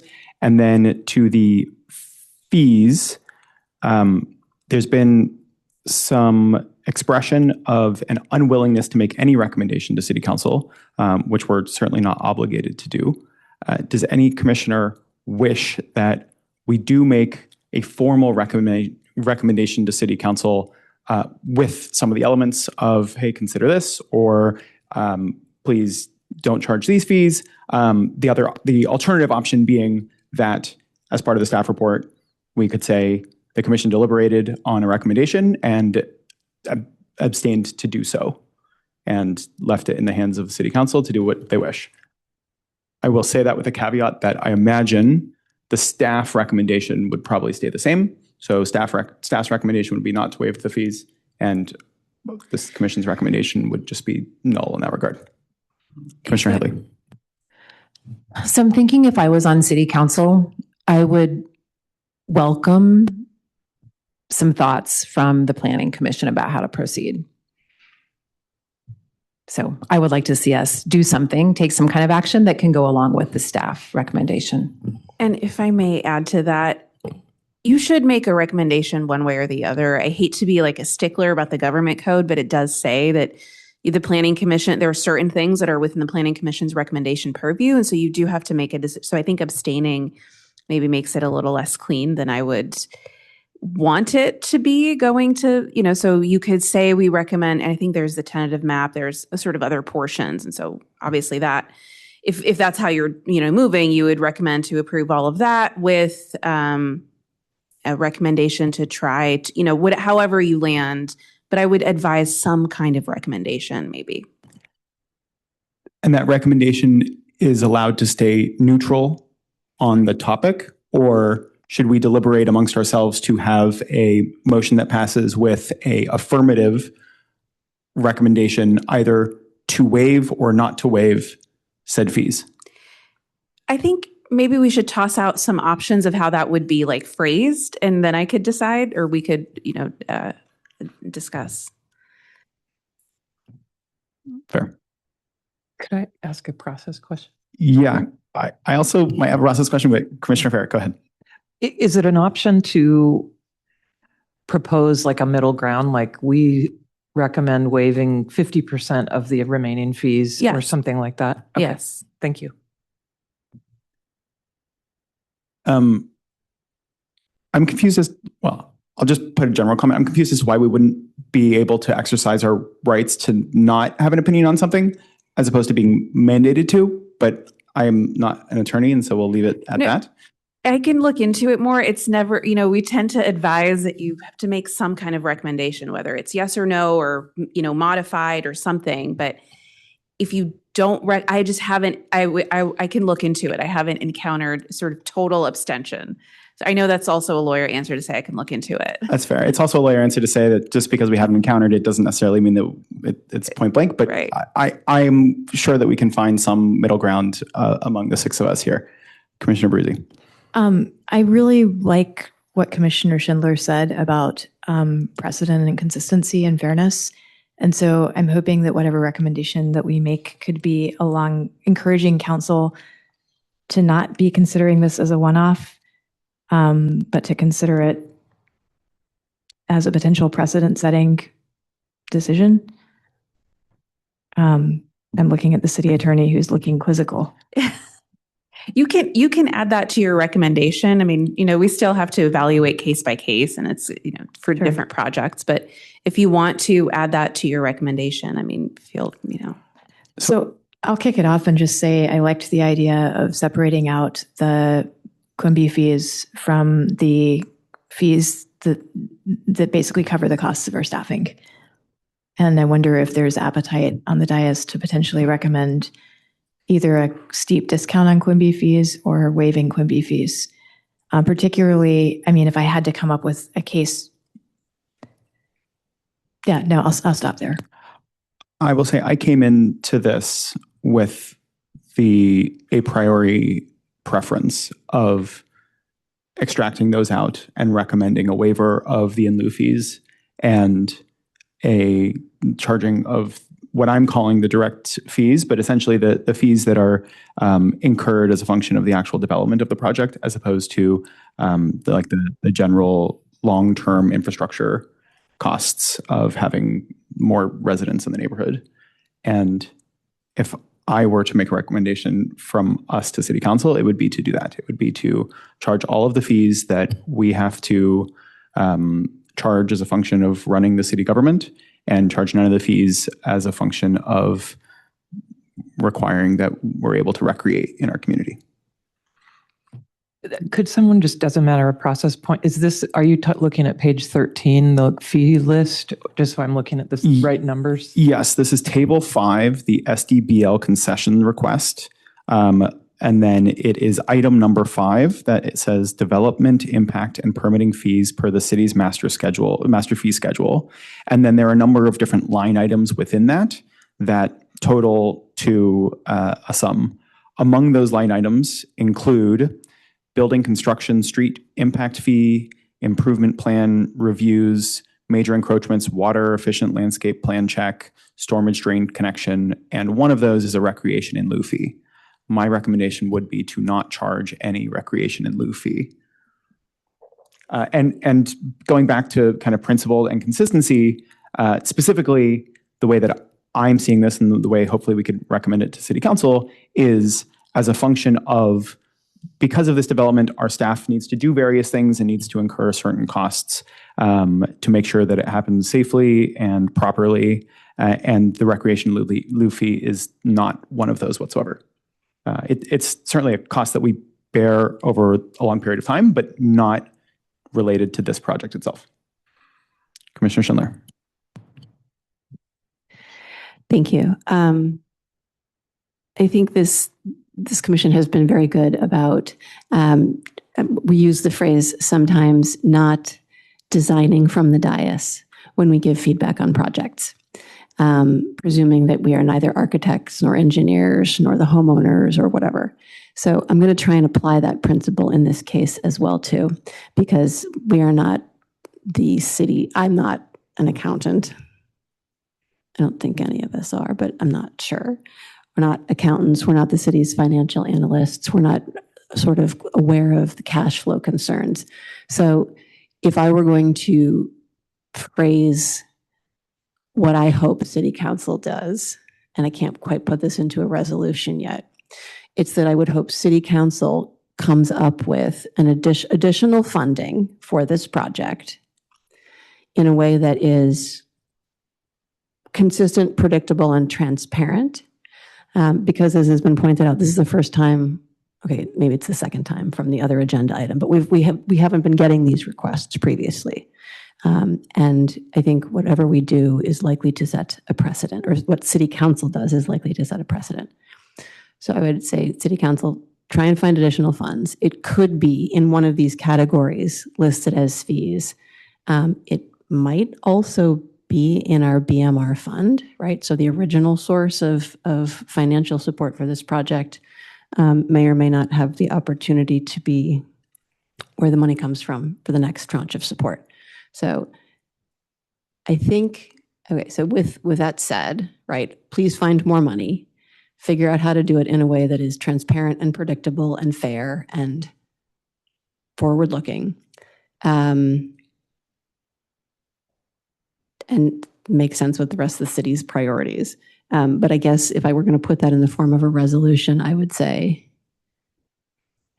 accept the staff recommendation. Like, the staff recommendation is to decline what's been proposed. So I don't think this is the right answer. I don't think this is transparent, predictable, like consistent with the future, and something we would not want necessarily to be out there. It feels ad hoc. But please find something else, something better. Too long. I think I disagree with that entirely. Quite literally, these fees are a function of our master fee schedule. Like, it is very transparent. It is very predictable. Anyone can look at it. We redid our master fee schedule. You could go through and you can estimate out exactly what the fees would be and exactly what you're charged for. And that is the definition of transparent, predictable, and it's not on an ad hoc basis. And conversely, the recommendation to find more money and please support these types of projects, which I very much support, is ad hoc. And it is saying, hey, please find it in your hearts to support these types of projects, and please find some money here or there in order to make sure that it happens. And there's no way that we could enumerate that in order to set any form of precedent and there. And so I think that by grounding it in a fee schedule, either saying, hey, with 100% BMR housing or with affordable ownership or whatever it is, we should have a categorical policy to waive fees, or we should waive certain fees, or we cut them in half or something there. Like, that to me is something that someone would be able to look at. They'd be able to say, okay, they did it before, therefore they'll do it again. But if we give this project another $1 million or another $20,000, like, neither of that is going to give any inclination to a future applicant of what might happen in the future. At least I don't think so. I'm going to give you the chance to respond, and then Commissioner Lee, please. Sorry. I think, thank you. The feedback sort of, and the response gives me an opportunity to refine what I may have, to refine some of my intent. So I think the simple waiving of this, right, because it's the first one to come up, or because it's like the waiving would be ad hoc, right? I do believe that there isn't like an equation that we could come up with that could say, for example, the Quimby fee is halved under the following circumstances. And that to me would meet the consistent and predictable and transparent descriptors that I was using. I also know that the BMR, like the funding process, already has a very specific process documentation that would be consistent and transparent and fair. And if the city said, we want to come up with a way to provide additional funding, let's do it through the existing transparent and fair process of the BMR. Like, that's what I'm implying here.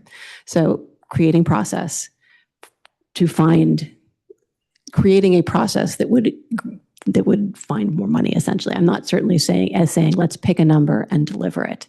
Let's create a process that has that outcome for this project and perhaps for others in a way that's transparent and predictable. Commissioner Headley.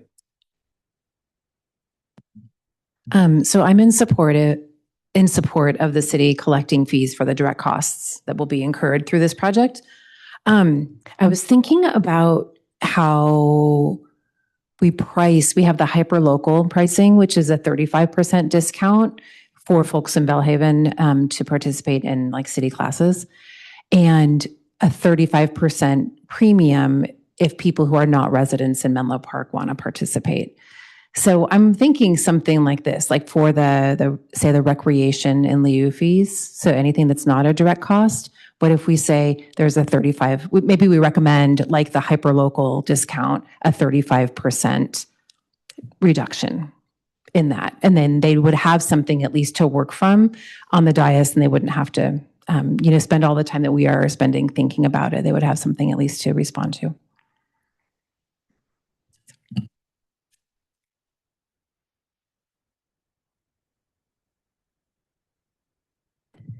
Go ahead. Through the chair, I have a process question for staff. What is the process between here and a recommendation coming to City Council, including the timeframes?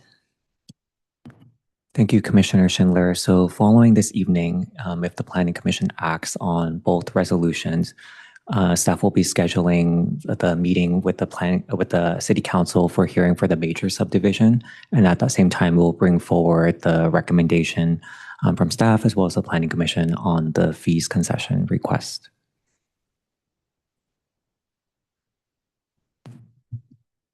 Just real quick, tagging onto that question, if that's okay. Because of their very different votes that we'll take, could we vote separately on the whole first set of resolutions and then a separate motion and vote specifically on the fee waivers? Yes, that is staff's recommendation. Please have a motion and a vote for attachment A, which is everything that the Planning Commission has discretion over. And then attachment B is everything that the Planning Commission has recommending power over. Thank you. I guess then I would say maybe that would be a good first step, is if we got that first part done. Sounds great. Does anyone have any motion they'd like to make regarding attachment A? Commissioner Schindler. I move that we adopt the resolution in attachment A, approving the use permit, architectural control permit, and BMR housing agreement, which is inclusive of the 12 waiver requests and the concessions 1 through 4. I can second. We have a motion and a second. Commissioner Farrick. Commissioner Farrick. Seeing no further discussion on the motion, I will call a vote. Vice Chair Bruzzi. Yes. Commissioner Eric. Yes. Commissioner Farrick. Yes. Commissioner Headley. Yes. Commissioner Schindler. Yes. And I vote yes. The motion passes unanimously. And remaining would be a second motion potentially on with respect to attachment B and the Planning Commission's formal recommendation to City Council regarding both the subdivision map as well as the fee waiver.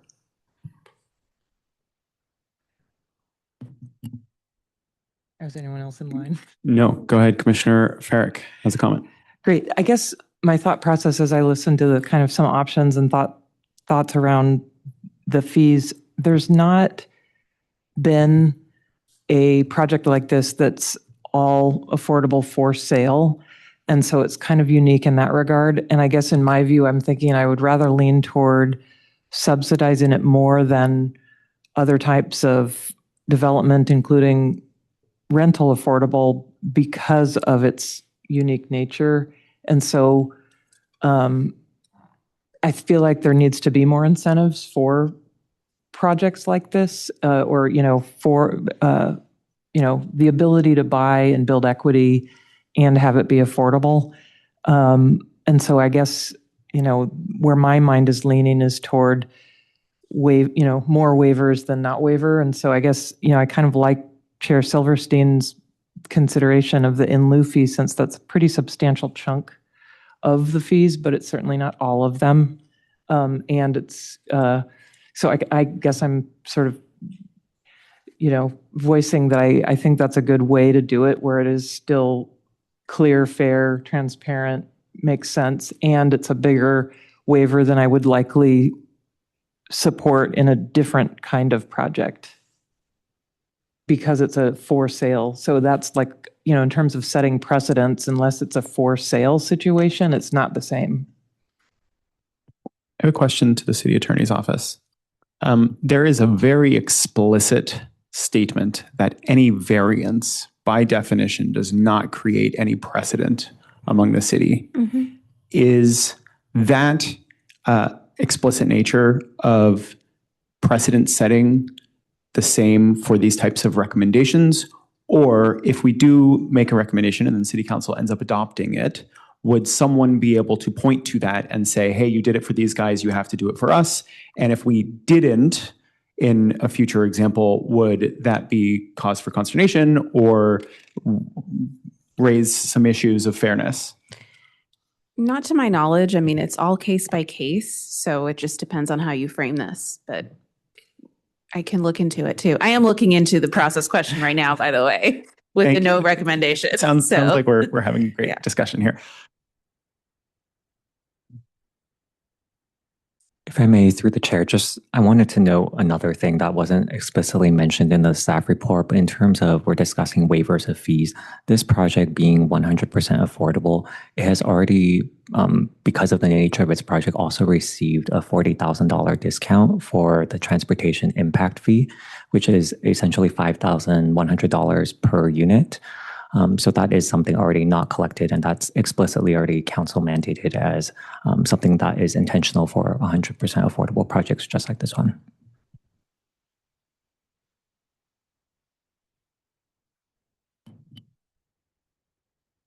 I don't want to push this through any commissioners who aren't comfortable with it. But given that Commissioner Farrick and I have kind of expressed an interest in the framework of what I've called direct fees versus in lieu fees, do any commissioners have any kind of competing proposal that I would be able to weigh against that was more concrete? We could say, hey, that sounds like a better or worse idea. And something, I know Commissioner Stanley, you wanted to articulate something, and I was wondering if you have a kind of a more succinct articulation that we'd be able to potentially give to City Council if we so choose. And anyone else is also free to opine. I'm still processing. I mean, I'll just say I'm trying to come up with the response that is the equivalent we often give when we're not designing from the dais, right? So we will often say that to an applicant, right, we encourage you to, try and achieve the following goal, for example, privacy, through, and we list a bunch of examples about how they might accomplish something. And I don't quite have a set of wording, but if other commissioners do, how we might accomplish that, how we might accomplish more funding without explicitly telling them how. To rephrase your concern with this potential proposal is that it is too specific as a recommendation to City Council, because City Council is the body that owns the cash flow of the city, and therefore we have certain goals that we as a commission would want to achieve, but we don't want to design the ways in which these goals are achieved to that level of specificity. Am I understanding that correctly? Thank you, Chair. That's exactly it. I don't think that we necessarily know the unintended consequences or impacts of different piles of money, and therefore for us to describe which flow of funding is best here feels, I will let Vice Chair Abruzzi talk. I don't disagree with any comments that many commissioners have made around the fact that we don't own the budget. I will just devil's advocate counter to say that we are potentially required to give a recommendation to City Council on this. And the law or process says that this is something within our purview to recommend. What recommendation we choose to do is up to us, but that at least indicates to me that there's some aspect of fee schedule and the waiving or non-waiving of fees that we ought to have a potential perspective on. Vice Chair Abruzzi. That was going to be my point, actually, that I think it's as weird to weigh in on the staff recommendation in some ways as it would be to propose an alternative. But more relevantly, I think when we're designing from the dais, we're prescribing things to somebody who, like, we're the last station. And we're not the last station here. All we're doing is giving the City Council our thoughts. And so for me, I had an instinctive reaction when Commissioner Headley said 35%. I'm like, like, I don't know, 35%, 25%, 45%, who knows, so I get, what you're saying, because I don't know whether 35% is better than 50 or 100. But I think that what I keep coming back to is we've been asked for an opinion on this. We've sort of collectively coalesced around the idea that maybe we shouldn't be charging quite as much to people who are building purely affordable housing, especially if it's for sale. And so I don't think it's crazy for us to say, hey, council, play with this idea. Consider this as an alternative, knowing that they will have the benefit of getting to work with staff accountants and budget managers and that they have the bigger picture in mind.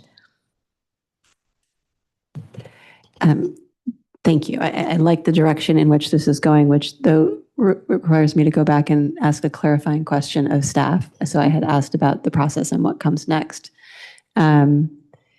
If the commission, makes some specific suggestions to council, whether they're specific fees or specific concepts, would staff be able to invest in fleshing out those proposals prior to a City Council meeting? I would love to jump in just first to say that I looked into it And the requirement for a written recommendation is actually attached only to legislative actions, which is zoning ordinance amendments, general plan amendments. So this potentially falls outside of that government code. So if you were so inclined for a motion that says, no recommendation on the fee waiver issue, that might be fine. I still think it's good to, approve or deny.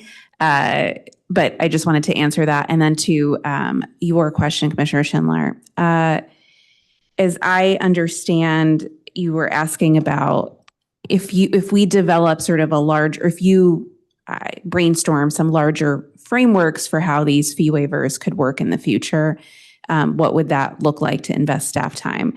I would say that might be outside of the scope of this particular item. I think you can talk about this item and sort of add a general recommendation that maybe we want the fee waivers when they're as part of concessions to be treated, similarly. But developing more specific frameworks of what fee waivers for a concession might look when they're asked for as a concession, that feels, unless it's applicable to this project, then it would, that would be outside the scope. So if you were developing just general frameworks for how we deal with these concessions, that seems outside the scope of this particular project.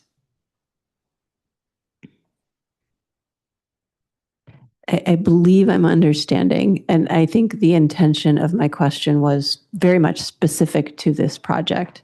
So if the commission came back and said, we don't support the staff recommendation of denial of the fees, and as an alternative, the commission believes that there should be some fee concession that is totally fine. Yeah.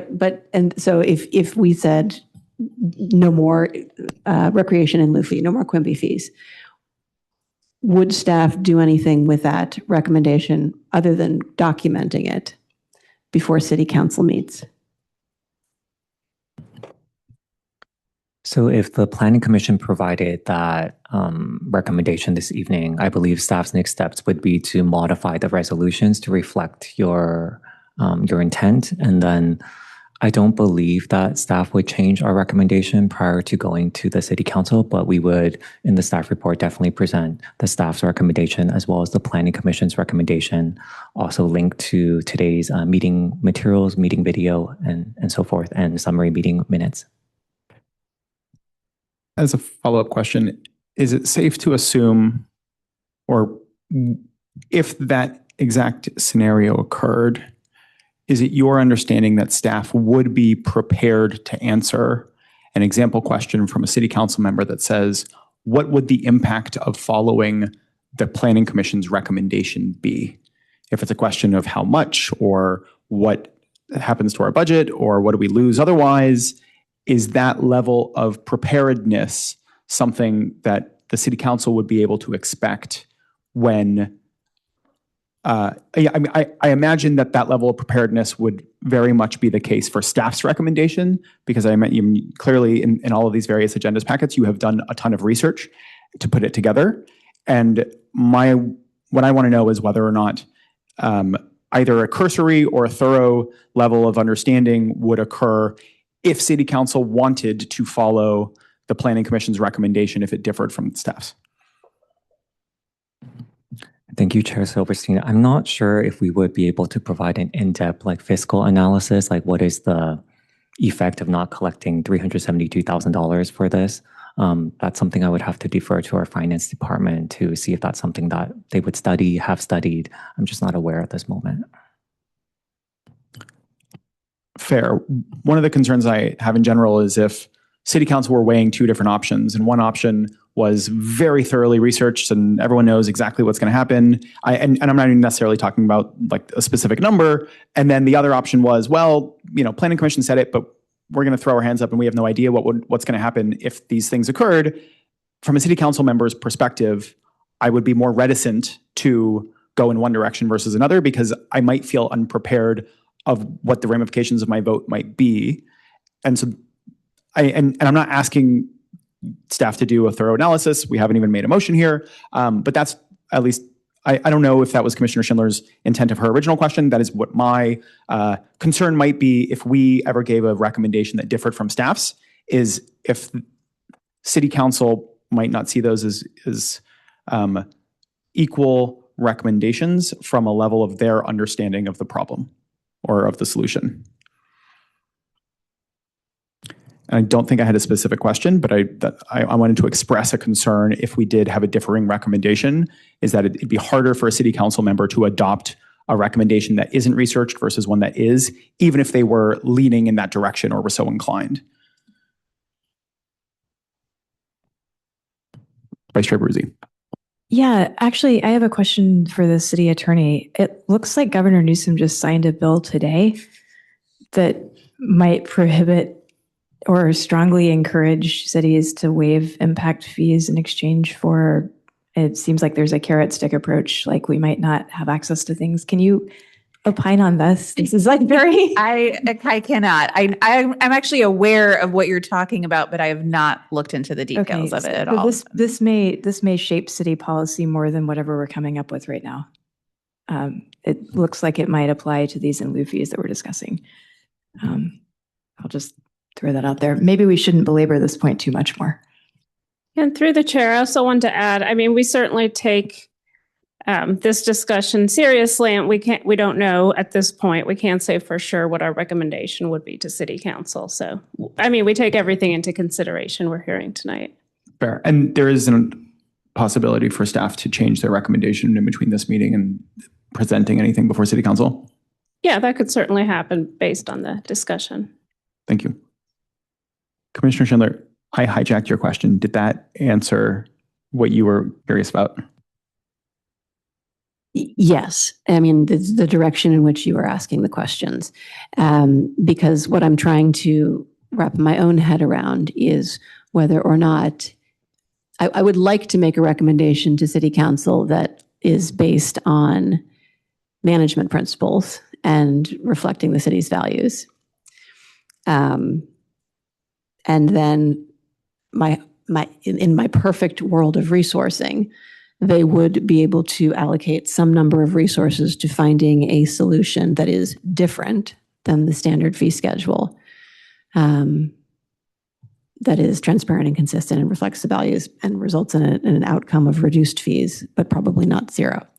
I'm concerned that won't happen. The resources won't go against that, and that City Council will need to make a specific yes/no decision in that moment. And I don't want to send something back to, a discussion and an iterative drawing board. So I think in my mind, it's a delay, which is a bad thing if City Council says, go find a different way of calculating fees. And it takes another 3 months. So I think where I land with all of that is that it is better to put something that is specific but directionally aligned with values out there, and then hope that all of this discussion is synthesized and represented back to City Council with some of the aspirations that went with it. So I think what that looks like is rejecting the staff recommendation for the second part of B and offering an alternative that some of the fees be waived. Did anybody follow that? Because I'm not even sure I did. I did. Do you have a perspective on what some means in the context of your statement?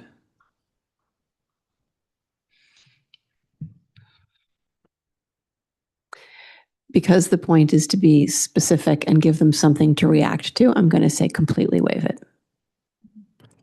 The in lieu fees, the Quimby fees. Yep. Sorry. And I think that's probably worth me being very specific. I know from reading and doing research, recreation in lieu fees are also named Quimby fees in other places. So that's what I meant when I say Quimby, the Quimby fees.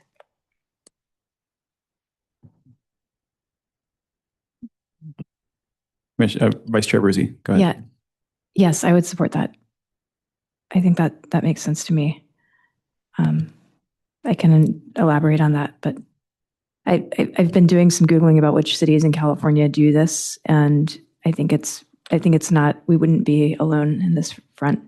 I think it's more common for 100% affordable developments. Another thing that I learned was that this can actually disincentivize family-sized units from being developed because the fees per unit, somehow the math gets more complicated. So I think for that reason too, and actually I think Habitat had alluded to that, that if when they were looking at a mid-pen type development, the fees didn't seem so onerous, but because of the reduced density and the higher bedroom count, which is needed in this community, the fees really start to add up.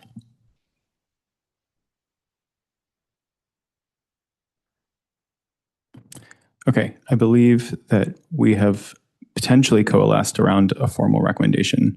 Commissioner Headley, before anyone makes a motion, I know that you suggested a 35% waiver, and there's also been, or a 35% discount, and there's also been discussion on entirely waiving the said fees, and so would like to give you the opportunity to opine, if you care to do so, about the difference between waiving them entirely versus 35% off, and if you don't, then that's fine. Thank you for the opportunity. I think that's something City Council could come to if we made the recommendation to waive that fee entirely, and they could decide if they want a 50% or whatever. So I'm fine with the the coalescing that's happening. Yes, Commissioner Farrick. Thanks. I would just add that I think it's strong. It sends a good signal of what our intent is to like substantial fee reduction, not I think it's more clear that way in terms of let's get this project done. Let's make sure they have the funding and also recover the, like the direct minimum costs that are needed to keep the city moving forward. Okay, so I have, Commissioner, do you have something you want to say? I appreciate all the conversation here and agree with a lot of it. So I was just over here trying to write a motion, which I'm happy to state. Go for it, because not to steal anyone else's thunder. I was about to read a lot of attachment B, and so if you already have something, go for it. Okay, I'm not tied to this. I was just, trying to help us coalesce. I move we recommend to City Council to reject staff's recommendation and instead recommend to either waive or substantially reduce in lieu fees for this project, specifically as a recognition of both the value and uniqueness of affordable home ownership projects for Menlo Park. Can you please add that we also move to approve the vesting tentative map for a major subdivision, because that is also a part of our recommendation to City Council that has to come through this motion. If you go to page 528 of the overall agenda packet, we need to do both recommendations as part of one resolution, or part of one motion and resolution. Through the chair, could you read, once you're done typing, the last part about the recreational in lieu fees? I'm assuming I didn't hear the word recreational in lieu fees. No, I just stated to reduce the in lieu fees. I couldn't tell if there were other in lieu fees or not. I don't think there are, but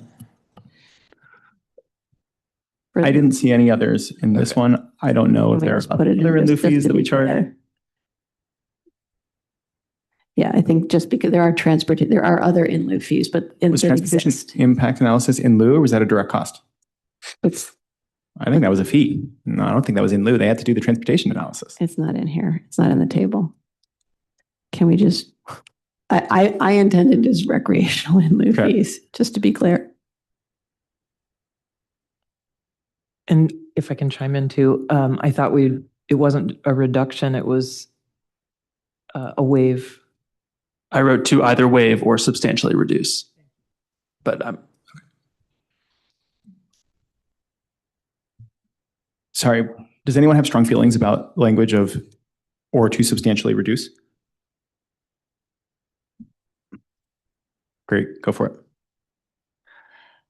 Is there any way to put it in a way that becomes consistent and transparent for future decision making? One moment.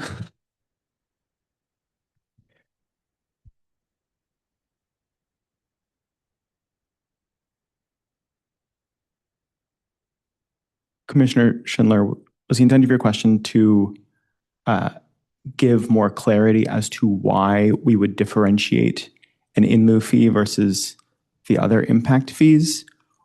Or level of consistency that Yeah. we're going for? I think what we're putting in this language essentially will require a city council to make a numeric decision, or a yes/no decision, and then a numeric decision. Yes, do we waive the fees or not? And if we waive the recreational in lieu fees, what percent do we waive? So there's a decision-making process, and I ask that whatever that process is,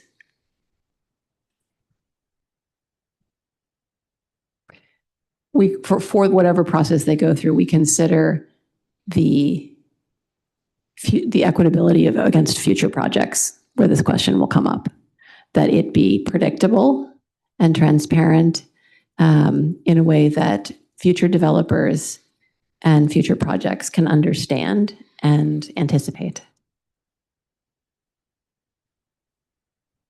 And anticipate makes me nervous because that implies that they should expect a waiver when they come before us or the city council.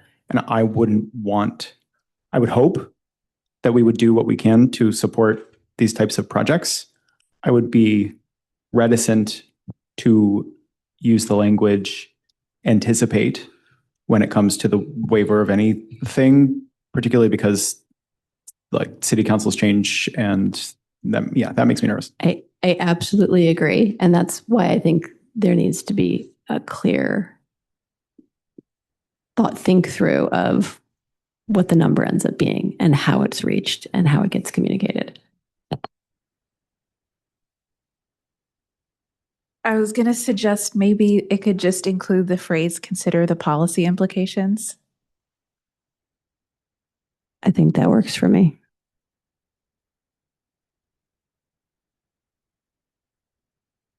So to repeat the motion that I believe is. So sorry, Great, perfect. I will read. Okay. I move we recommend to 1, approve the vesting tentative map for this project, and 2, reject staff's recommendation to deny the fee waiver and instead recommend to either waive or substantially reduce the recreation in lieu fees for this project in a manner that considers the policy implications for future projects and that specifically recognizes both the value and uniqueness of affordable home ownership projects for Menlo Park. Do we have a second?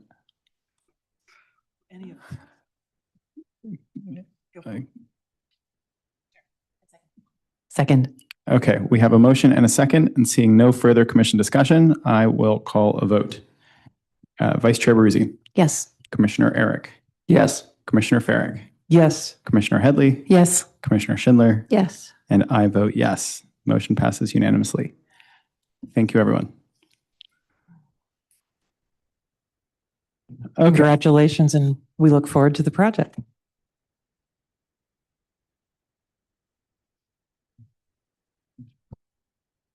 I wanted to, before we move on to item F5, I wanted to take the time to acknowledge a raised hand of a member of the public in the audience. While we absolutely love and appreciate any member of the public giving public comment and opining on any of the items that we discuss, from an issue of equity and fairness, we're only able to take public comments during the public comment period. There are potentially some members of the public who either might have left or are online who don't necessarily have that same opportunity to raise their hand. And as such, we are actually not allowed to ask for secondary public comment. But thank you all for being here. With that, we can move on to item F5 regarding, everyone okay with us powering through without a recess? Great. Item F5 regarding a development agreement annual review at 1300 El Camino Real and 550 Oak Grove Avenue. At this public hearing, the Commission may consider and adopt a resolution to determine that Presidio Bay Ventures has demonstrated good faith compliance with the terms of the development agreement for the period of April 2025 to March 2026 for the Springline project at 1300 El Camino Real. Ms. Sandmeyer, are there any updates to the staff reports on this project? There's no updates, but I'm happy to answer any questions. Do any commissioners have clarifying questions for the applicant or staff before we move to public comment? Seeing none, Ms. Roy, can you please open item F5 for public comment? Thank you, Chair Silverstein. At this time, if any member of the public in the council chambers wishes to provide a public comment on item F5, please provide me a comment card from the back table. If you are joining via Zoom, please click on the raised hand button, or if you are calling in, please press *9 on your keypad and will be notified of your desire to speak. This will be the final call for public comment on item F5. And I'm seeing no comment cards and hand raised at this moment. Chair Silverstein, you may continue with the meeting. Thank you. Thank you. We can move this to commission discussion and ultimately a motion. Do any commissioners have anything they would like to comment on regarding the development agreement annual review for Springline?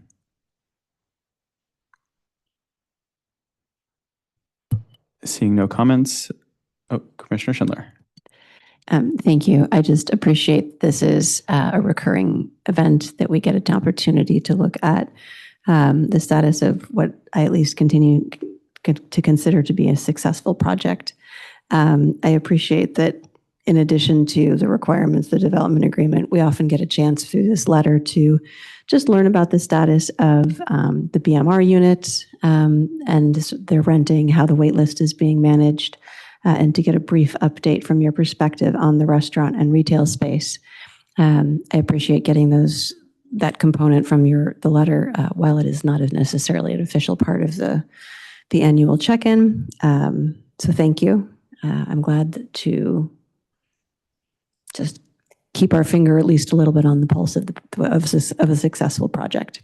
I have no concerns or further commentary about the state of the terms of the development agreement or any of the other components of the staff report.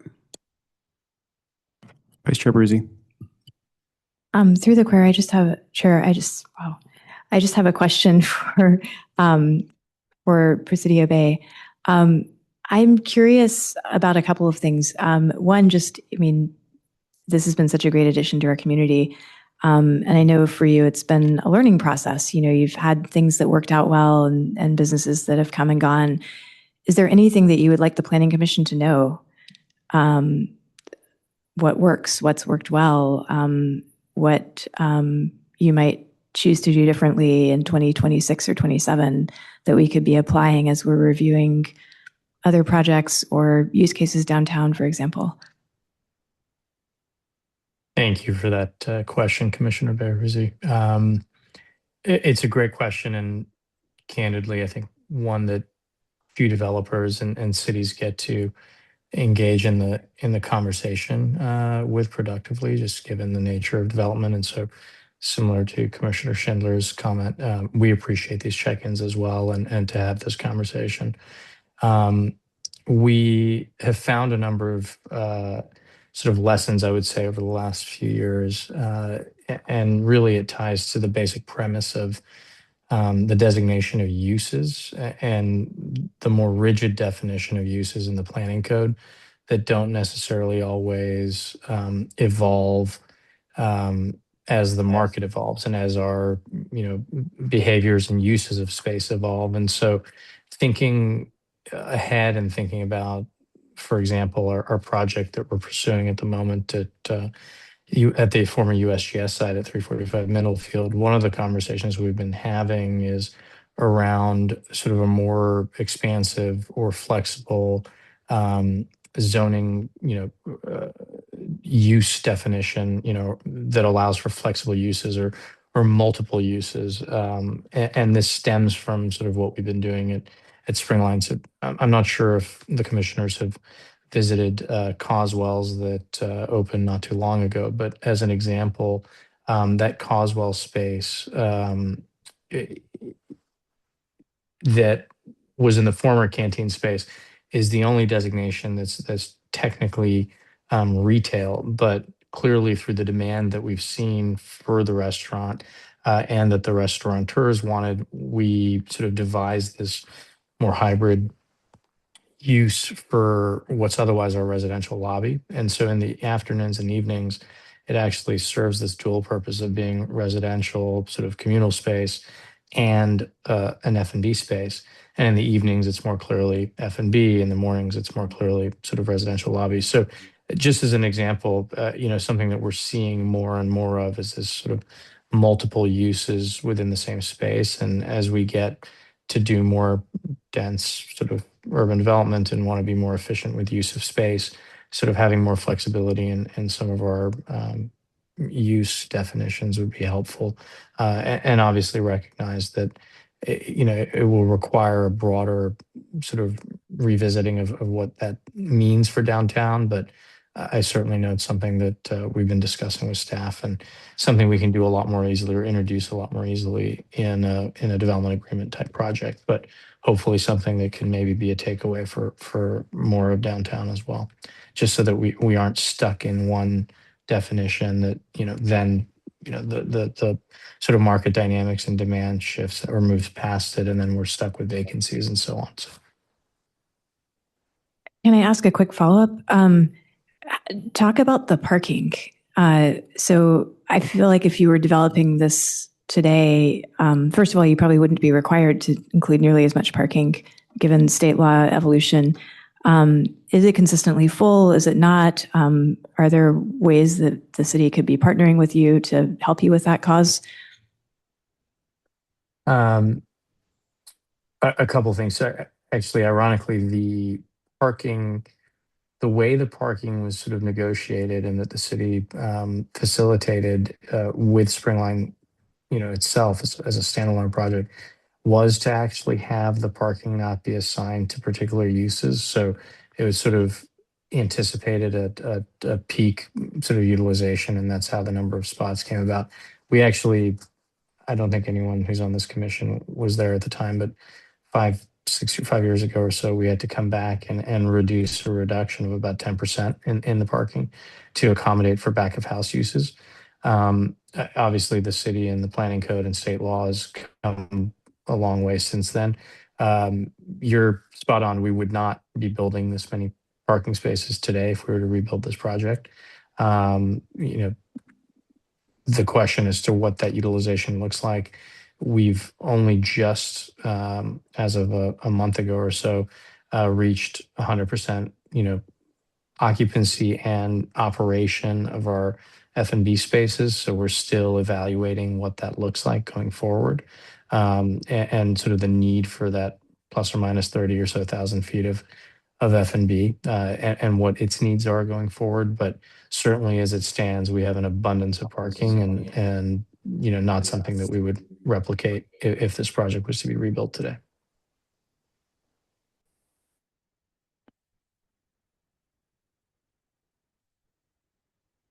Thank you. Seeing no further commission discussion, would anyone like to make a motion regarding the approval of the development agreement annual review? I'm happy to do so.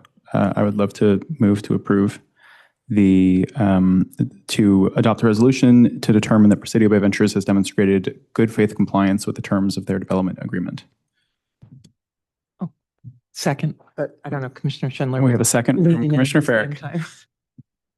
Seeing no further commission discussion, I will call for a vote. Vice Chair Bruzzi? Yes. Commissioner Eric? Yes. Commissioner Farrick? Yes. Commissioner Headley? Yes. Commissioner Schindler? Yes. I vote yes. Motion passes unanimously. Thank you, commissioners. Have a great evening. Thank you. And with that, we can move to item G, informational items. Ms. Sandmeyer, does staff have any informational items they would like to share? Yes, so the next meeting will be July 27th. We have 2 items on that agenda. One is use permit revision and architectural control revision for 123 Independence Drive. And the second is an architectural control revision for 1540 El Camino Real. That concludes my updates, but I'm happy to answer any questions. I would like to note that I will be out of town on that date. I still haven't determined on whether or not I will call into that meeting remotely. And do any other commissioners have any informational items or questions to staff? Commissioner Eric. I will be absent for the August 10th meeting. I will also be absent for the August 10th meeting. Summer vacation, guys. Seeing no further informational items, I'm happy to adjourn this meeting at 9:25 p.m.